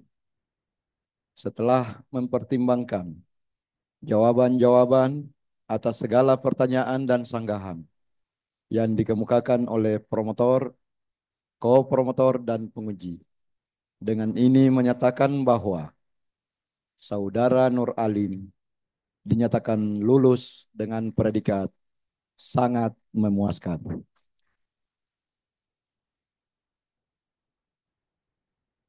Dengan demikian, mulai hari ini, Senin tanggal 19 Mei 2025, pukul 15.01 waktu Indonesia Tengah, saudara Nur Alim berhak memakai gelar doktor dalam bidang ilmu hukum. Semoga ilmu yang dimiliki dapat dimanfaatkan bagi kepentingan umat manusia. Makassar, 19 Mei 2025. Atas nama Rektor, Ketua Sidang Hamzah Halim, Promotor, Profesor Dr. Slamet Sampurno Suwondo, SH.MH, DPM. Penting saya sampaikan bahwa yang amat terpelajar, Bapak Dr. Nur Alim, SH.MH, menempuh pendidikan doktor di Fakultas Hukum Unhas ini selama 4 tahun 8 bulan. Dengan indeks prestasi kumulatif nyaris sempurna 3,92, nilai disertasi 88,93. Penyerahan hasil yudisium oleh Ketua Sidang kepada Dr. Nur Alim SH.MH dipersilahkan mengambil tempat.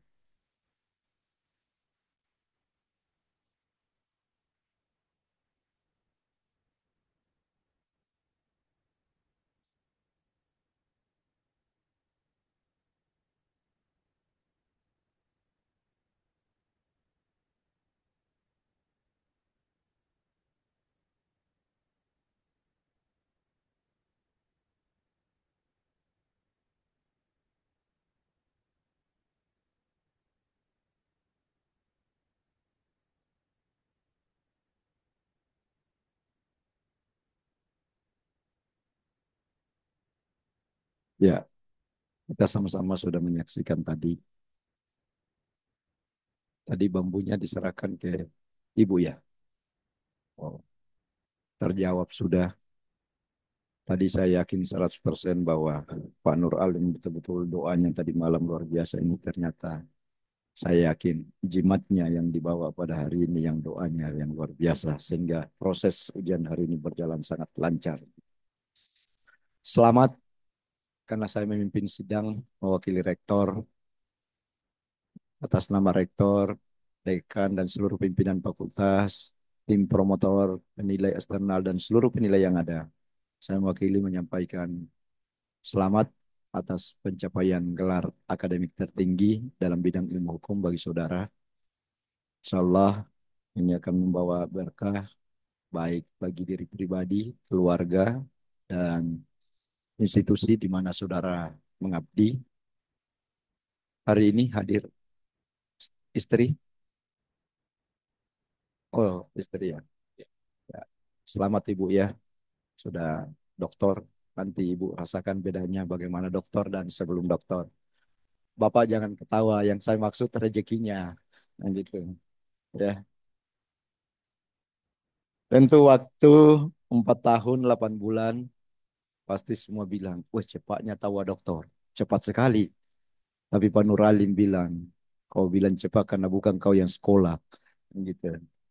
Banyak hal saya yakin yang dilalui oleh beliau karena setiap keberhasilan pasti membutuhkan perjuangan dan setiap perjuangan pasti membutuhkan pengorbanan. Maka pasti banyak suka dan tidak sedikit duka yang dilalui beliau dalam menuntut ilmu untuk memperoleh gelar akademik tertinggi, yaitu doktor dalam bidang ilmu.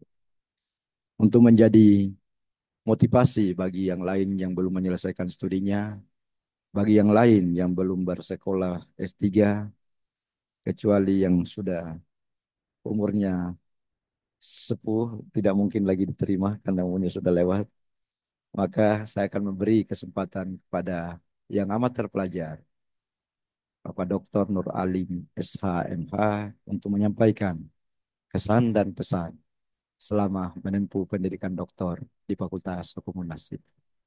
Silakan. Terima kasih, Prof.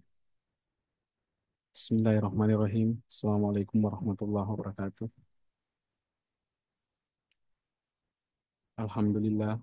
Pertama-tama kami ucapkan puji syukur kehadirat Allah Subhanahu wa Ta'ala yang telah melimpahkan rahmat, kesempatan, dan kesehatan sehingga kami diberi kesempatan menyelesaikan pendidikan program doktoral.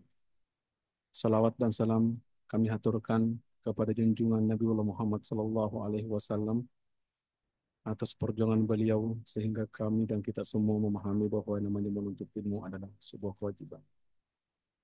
Selanjutnya kami ucapkan terima kasih kepada yang amat sangat terpelajar Bapak Profesor Dr. Slamet Sampurno Siondo, SHMH DFM, sebagai promotor atas bimbingannya memberikan saran-saran dan masukan selama ini dalam perbaikan tulisan kami. Kami ucapkan terima kasih yang sangat mendalam juga kepada Bapak Profesor Dr. Andi Muhammad Sukri Akob SHMH sebagai kopromotor atas bimbingannya dan memberikan saran-saran dalam perbaikan tulisan kami ini. Terima kasih yang amat terpelajar juga kepada Bapak Asosiat Profesor Dr. Samsuddin Muhtar SHMH sebagai kopromotor yang pada hari ini melaksanakan ibadah haji. Semoga beliau menjadi haji yang mabrur. Terima kasih yang amat sangat terpelajar Ibu Profesor Dr. Mia Amiati SHMH CMA CSSL yang sudah jauh-jauh datang ke Makassar untuk melakukan pengujian kepada kami sekaitan dengan memberikan saran-saran dan masukan dalam perbaikan tulisan kami. Terima kasih yang amat sangat terpelajar Bapak Profesor Dr. Hamzah Halim SHMH MAP sebagai penguji sekaligus ketua sidang pada hari ini yang juga selalu memberikan saran-saran dan perbaikan dalam tulisan kami. Terima kasih yang amat sangat terpelajar Bapak Profesor Dr. Musakir SHMH sebagai penguji juga yang telah memberikan saran-saran dan masukan dalam perbaikan tulisan kami. Terima kasih yang amat sangat terpelajar Bapak Asosiat Profesor Dr. Kadarudin SHMH, Ibu Asosiat Profesor Dr. Hajira Adianti Mirsana SHMH yang telah memberikan banyak masukan dalam penulisan kami ini dari awal. Kami juga tidak lupa mengucapkan terima kasih yang amat sangat terpelajar kepada almarhum Bapak Profesor Dr. Asri SHMH sebagai penguji pertama kami yang telah membimbing kami dari awal sampai usulan penelitian yang telah mendahului kita. Begitu pula terima kasih yang amat sangat terpelajar kepada Bapak almarhum Profesor Dr. Ansori Ilyas SHMH sebagai penguji kami sampai ujian hasil. Terima kasih juga kepada yang amat terpelajar almarhum Bapak Asosiat Profesor Dr. Sabir Alwi SHMH yang semoga Allah Subhanahu wa Ta'ala mengampuni dosa-dosa almarhum dan menjadikan guru-guru kami sebagai orang-orang yang dirahmati Allah Subhanahu wa Ta'ala. Selanjutnya, terima kasih yang setinggi-tingginya kami haturkan kepada ayahanda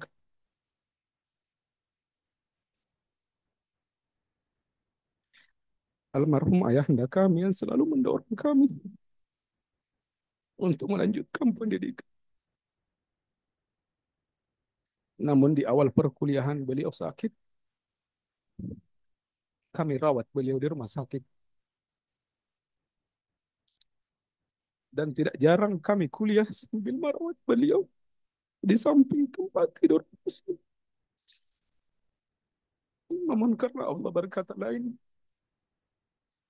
beliau tidak mampu melihat kami berdiri di podium.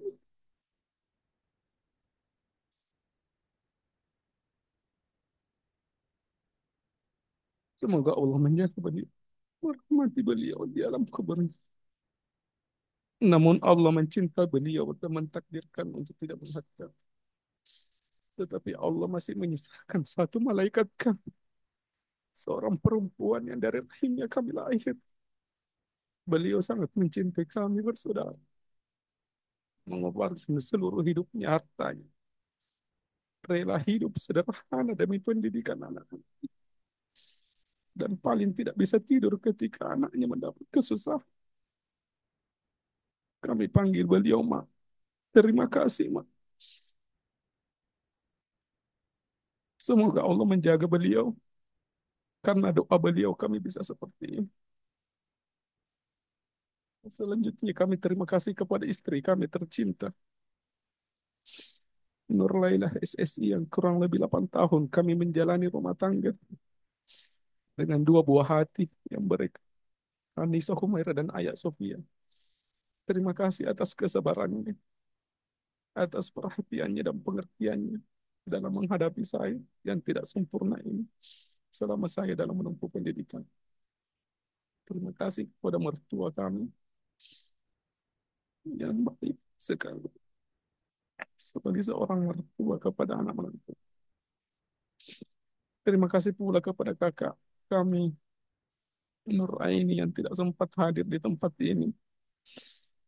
Kakak kami Aibtu Nur Fadli SH, adinda kami Nurdiana Iskom, Nurdiani SST Kebidanan, ipar-ipar kami Suryani, Ahmad Eskap, Tri Ardiansyah, Muhammad Jafar, Kak Ashar, Kak Wati, dan seluruh ponakan-ponakan kami yang sempat hadir menyaksikan kami di sini. Terima kasih juga kepada Ketua Program Studi Notariat Pengaji Arvin Profesor Dr. Arvin Hamid yang sempat hadir memberi support kepada kami. Ketua Bawaslu Kabupaten Bone yang sempat hadir. Ibu Rektor Universitas Sipatoko Mambo Kabupaten Bone yang telah memberi ruang kami dalam mengabdikan ilmu kami sebagai Ketua Prodi Ilmu Hukum di Kabupaten Bone. Bapak Ketua Yayasan, teman-teman serta keluarga yang sempat hadir memberi support pada hari ini, yang tidak sempat saya berikan satu persatu. Sedikit pesan dan kesan kami selama kuliah bahwa di pertengahan penulisan kami dihadapkan dengan perubahan regulasi Undang-Undang Kesehatan tahun 2017-2023. Akibat dari Omnibus Law, sehingga mau tidak mau kami menunggu penetapan undang-undang itu untuk melakukan perubahan regulasi terhadap disertasi. Yang kedua, di pertengahan pendidikan kami juga diamanahkan dengan tugas sebagai Komisioner Bawaslu Kabupaten Bone dan mau tidak mau harus mengawal tahapan pemilu dan pilkada untuk melahirkan pemimpin-pemimpin yang amanah di Kabupaten Bone khususnya. Terima kasih kepada seluruh orang-orang yang telah memberi support, sahabat-sahabat di Fakultas Hukum Universitas Hasanuddin yang begitu baik, tim akademik yang selalu mensupport dengan baik. Sekian suka duka kami. Wallahu muwaffiq ila aqwamit thoriq. Assalamualaikum warahmatullahi wabarakatuh. Waalaikumsalam warahmatullahi wabarakatuh. Ibu Bapak yang saya hormati dan muliakan. Podium ini memang kelihatan sederhana ya. Tapi tidak semua yang ikut S3 di sini bisa sampai ke podium ini. Ya, mungkin saja ada yang sembunyi-sembunyi masuk ke ruangan sini naik di podium sendiri ini. Tapi dia turun bukan dengan gelar doktor, mungkin gelar masuk ke rumah sakit Dadi di sana. Ya, ternyata apa yang dipertontonkan beliau hari ini di kesan dan pesan ini, pesan yang paling mendalam yang saya tangkap bahwa beda antara sedih dan gembira itu sangat tipis. Puncak kebahagiaan dan puncak kesedihan semua berujung di air mata. Bedanya cuma di perasaan. Dan yang paling tahu sekarang bagaimana rasanya jadi dokter. Gitu. Baik, untuk kesempatan selanjutnya saya akan mempersilakan pada promotor untuk memberikan pesan-pesan khusus kepada alumni kita yang terpelajar Bapak Dr. Nur Alim SHMH, dan untuk itu saya mengundang dengan hormat yang amat terpelajar Bapak Profesor Dr. Slamet Sampurno Suwondo SHMH DPM selaku promotor. Silakan Profesor. Terima kasih pimpinan sidang atas kesempatan yang diberikan kepada saya. Pertama-tama saya mengucapkan selamat ya, kepada Saudara Dr. Nur Alim, sarjana hukum, magister hukum, dan disaksikan dengan para tamu undangan saudara yang begitu banyak keluarga saudara yang hadir pada hari ini. Tentu memberikan dukungan moral kepada saudara, dukungan doa kepada saudara, sehingga saudara bisa menyelesaikan tugas akhir saudara dengan lancar dan memperoleh gelar doktor. Saya kira tidak perlu banyak kita bicara pada hari ini. Pesan yang sangat penting buat saudara tahu bahwa ilmu itu dinamis. Jangan merasa bangga, sombong dengan keilmuan saudara. Di atas langit masih ada langit, sehingga saudara dituntut untuk bertanggung jawab dengan gelar yang saudara dapatkan pada hari ini. Beban semakin berat karena orang di luar sana tidak melihat bahwa saudara doktor ilmu hukum, pidana kah, perdata kah, administrasi. Tapi saudara adalah doktor ilmu hukum, sehingga semua pertanyaan yang berkaitan dengan hukum, saudara harus bisa menjawab. Sehingga dituntut lebih banyak tawadu ya, lebih tawadu lagi. Sehingga arogansi keilmuan itu harus dihilangkan. Banyak belajar, banyak membaca, menghargai pendapat orang lain meskipun dia tidak bergelar doktor. Karena belum tentu orang tidak bergelar doktor itu lebih rendah pemahaman keilmuannya dibandingkan yang bergelar doktor. Ya, tidak ada yang sama dengan kita mengajar mahasiswa. Tidak semua dosen tahu apa ya. Tapi mahasiswa juga tidak semua tidak tahu. Sehingga kita perlu saling mengisi. Makanya ada setback antara mahasiswa dengan dosennya. Sehingga proses pembelajaran, pengajaran itu bisa berjalan dengan baik. Saya kira paling penting adalah etika dan moral saudara dalam apa namanya berinteraksi di ke depannya nanti, karena jangan sampai dokter tidak saja penguasaan keilmuan, tetapi lebih tercermin kepada etika dan moral saudara. Ya, banyak orang bisa memperoleh gelar doktor, tapi belum tentu dia mempunyai etika dan moral. Ya, sebaiknya saudara sandingkan dengan gelar yang saudara dapatkan pada hari ini. Ya, saudara juga mempunyai etika dan sehingga keseganan orang berhadapan dengan saudara semakin tinggi.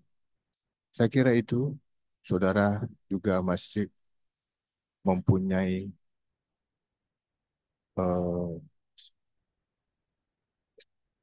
jalan untuk menuju surga ibu saudara masih hidup, saudara bersyukur, saudara rawat dengan baik, karena itu adalah jalan untuk saudara menuju surga. Ya, saya kira itu karena saya ucapkan selamat juga kepada istri yang penuh dengan pengorbanan, saya kira yang tadi saudara sebutkan, keluarga yang hadir pada hari ini merasa bangga dengan saudara, dan kebanggaan itu menjadi berat buat saudara karena saudara harus jaga kebanggaan dari keluarga saudara. Saya sebenarnya promotor pengganti dari almarhum Profesor Dr. Muhammad Asri. Jadi Dr. Nur Alim ini satu promotor meninggal pada saat proses dan dua penguji yang meninggal pada saat proses. Profesor Dr. Ansari Ilyas, Dr. Sabir Alwi. Al-Fatihah buat saudara, buat beliau-beliau semua. Semoga arwahnya diterima di sisi Allah Subhanahu wa Ta'ala. Saya kira dari saya sebagai promotor mengucapkan selamat sekali lagi kepada saudara. Saudara, hasil ketekunan saudara, perjuangan saudara, pengorbanan saudara menghasilkan pada hari ini gelar doktor yang saudara inginkan. Saya kira cukup.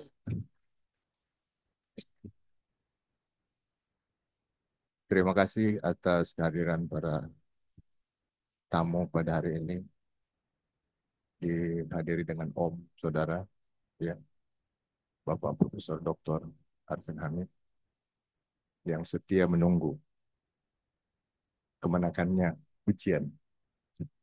Saya kira saya kembalikan ke pimpinan sidang. Assalamualaikum warahmatullahi wabarakatuh. Warahmatullahi wabarakatuh.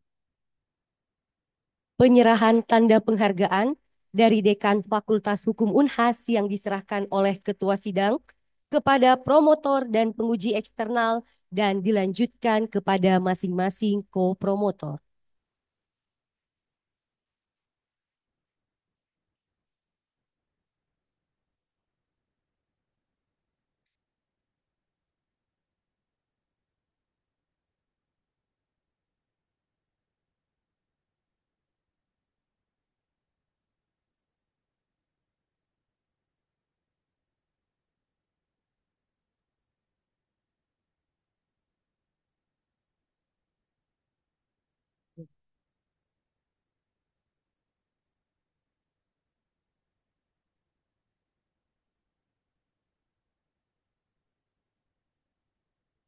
Sidang terbuka ujian promosi doktor Fakultas Hukum Universitas Hasanuddin ditutup oleh Ketua Sidang.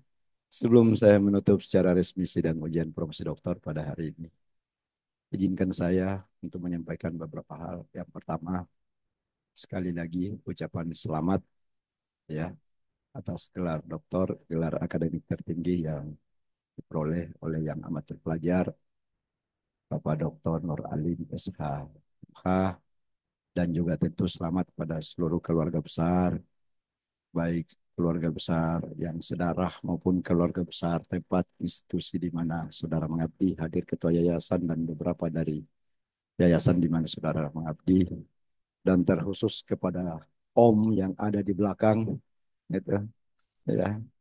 Ini saya tahu ini beliau ini sebenarnya banyak kesibukannya, tapi karena yang datang ini banyak keluarga yang lebih senior sehingga takut dilarang pulang kampung kalau dicari baru tidak ada di ruangan ini. Saudara yang amat terpelajar Dr. Nur Alim SHMH ya, hari ini resmi berakhir hubungan secara formal sebagai mahasiswa dengan tim pembimbing dan hubungan sebagai mahasiswa dengan alma mater juga berakhir. Dengan pembimbing berubah menjadi hubungan sebagai kolega dalam dunia keilmuan. Tidak tertutup kemungkinan saudara akan ketemu di ruang sidang sebagai saksi ahli di dua pihak yang berbeda. Jangan khawatir karena tidak ada lagi urusan dengan ujian. Silakan berpendapat dengan bebas, ya kan? Dan hubungan dengan alma mater berubah dari mahasiswa menjadi alumni. Kata orang, arti dari alma mater itu adalah ibu asuh yang memberi pengetahuan. Saya tidak tahu S2-nya S1-nya dari mana. 45. Hari ini saudara lahir dari alma mater baru dari Universitas Hasanuddin. Ini termasuk ibu kandung saudara, dan di agama kita diajarkan bahwa ridanya Allah itu ada pada ridanya orang tua. Jadi kalau mau sukses nanti di luar sana, jangan lupakan alma mater. Hal lain yang saya ingin sampaikan adalah terima kasih yang pertama kepada tim promotor yang telah bersinergi dengan baik sehingga pada hari ini kita bisa menyelesaikan satu lagi mahasiswa kita ya dengan indeks prestasi kumulatif yang sangat baik dengan berbagai macam rintangan yang dialami. Saya yakin itu bagian dari yang memperpanjang masa studi baik pembimbing maupun penguji, ada yang kemudian lebih awal dipanggil oleh Allah SWT. Kemudian hal yang kedua, objek penelitian saudara regulasinya berubah sehingga otomatis pasti akan menyesuaikan itu. Pada nama saudara melekat gelar ya dari alma mater ini, sehingga saya berharap ya saudara senantiasa menjaga nama baik alma mater ini. Caranya sederhana sekali, jaga keilmuan saudara, jaga tutur kata dan perbuatan, secara otomatis saudara sudah menjaga nama baik alma mater ini. Ucapan terima kasih lebih khusus saya aturkan kepada penguji atau penilai eksternal yang amat terpelajar Ibu Profesor Dr. Mia Amiati, SHM, HCMA, CSSL, yang jauh-jauh hadir ke sini meluangkan waktu di antara begitu banyak kesibukan yang disisihkan. Saya yakin bukan hanya sekedar karena beliau dosen di Fakultas Hukum UNAS ini, jadi beliau pulang ke sini karena dosen, makanya tadi pagi mengajar, beliau memberi kuliah umum. Tetapi saya yakin ini bagian dari kecintaan beliau terhadap ilmu pengetahuan, khususnya ilmu hukum.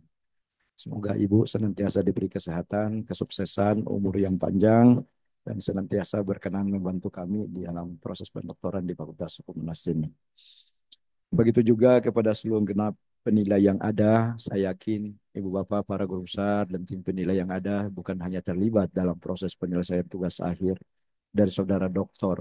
Nur Alim SHMH, tetapi dari awal sudah terlibat mulai dari proses masuk, proses belajar mengajar, hingga pada penulisan tugas akhir ini. Dan saya ingin memberi hadiah kepada semua yang hadir, tapi yang pertama kepada Saudara Truji ya. Angin berhembus di tepi pantai, ombak berderai menyapa karang. Promopendus kini sudah bisa bersantai, gelar doktor telah diraih dengan perjuangan panjang. Terkhusus untuk penilai eksternal karena cuma mendapat piagam penghargaan tadi. Bunga mawar di tepi hutan, cakep. Mekar indah di pagi hari. Cakep. Terima kasih atas sumbang pikiran, penguji eksternal yang cerdas dan baik hati. Untuk kita semua, pergi ke pasar membeli ikan. Ikan dibeli untuk hidangan. Hidup berbuat kebaikan, budi pekerti jadi pedoman. Saya kira itu lebih dan kurangnya mohon dimaafkan. Dan dengan ucapan syukur alhamdulillahirrabbilalamin, sidang ujian promosi pada hari ini saya nyatakan ditutup. Terima kasih. Assalamualaikum warahmatullahi wabarakatuh. Selamat sore dan salam sejahtera untuk kita semua. Dr. Nur Alim SHMH beserta keluarga disilahkan mengambil tempat untuk menerima ucapan selamat. Ucapan selamat dimulai oleh Dekan Fakultas Hukum Unhas selaku Ketua Sidang, dilanjutkan berturut-turut oleh promotor, kopromotor, dan tim penguji.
Terima kasih kepada Ketua Sidang, promotor, kopromotor, tim penguji, dan para undangan atas kehadirannya pada ujian promosi Dr. Nur Alim SH MH. Demikianlah ujian promosi pada hari ini. Cukup sekian. Wabillahi taufiq wal hidayah. Wassalamualaikum warahmatullahi wabarakatuh.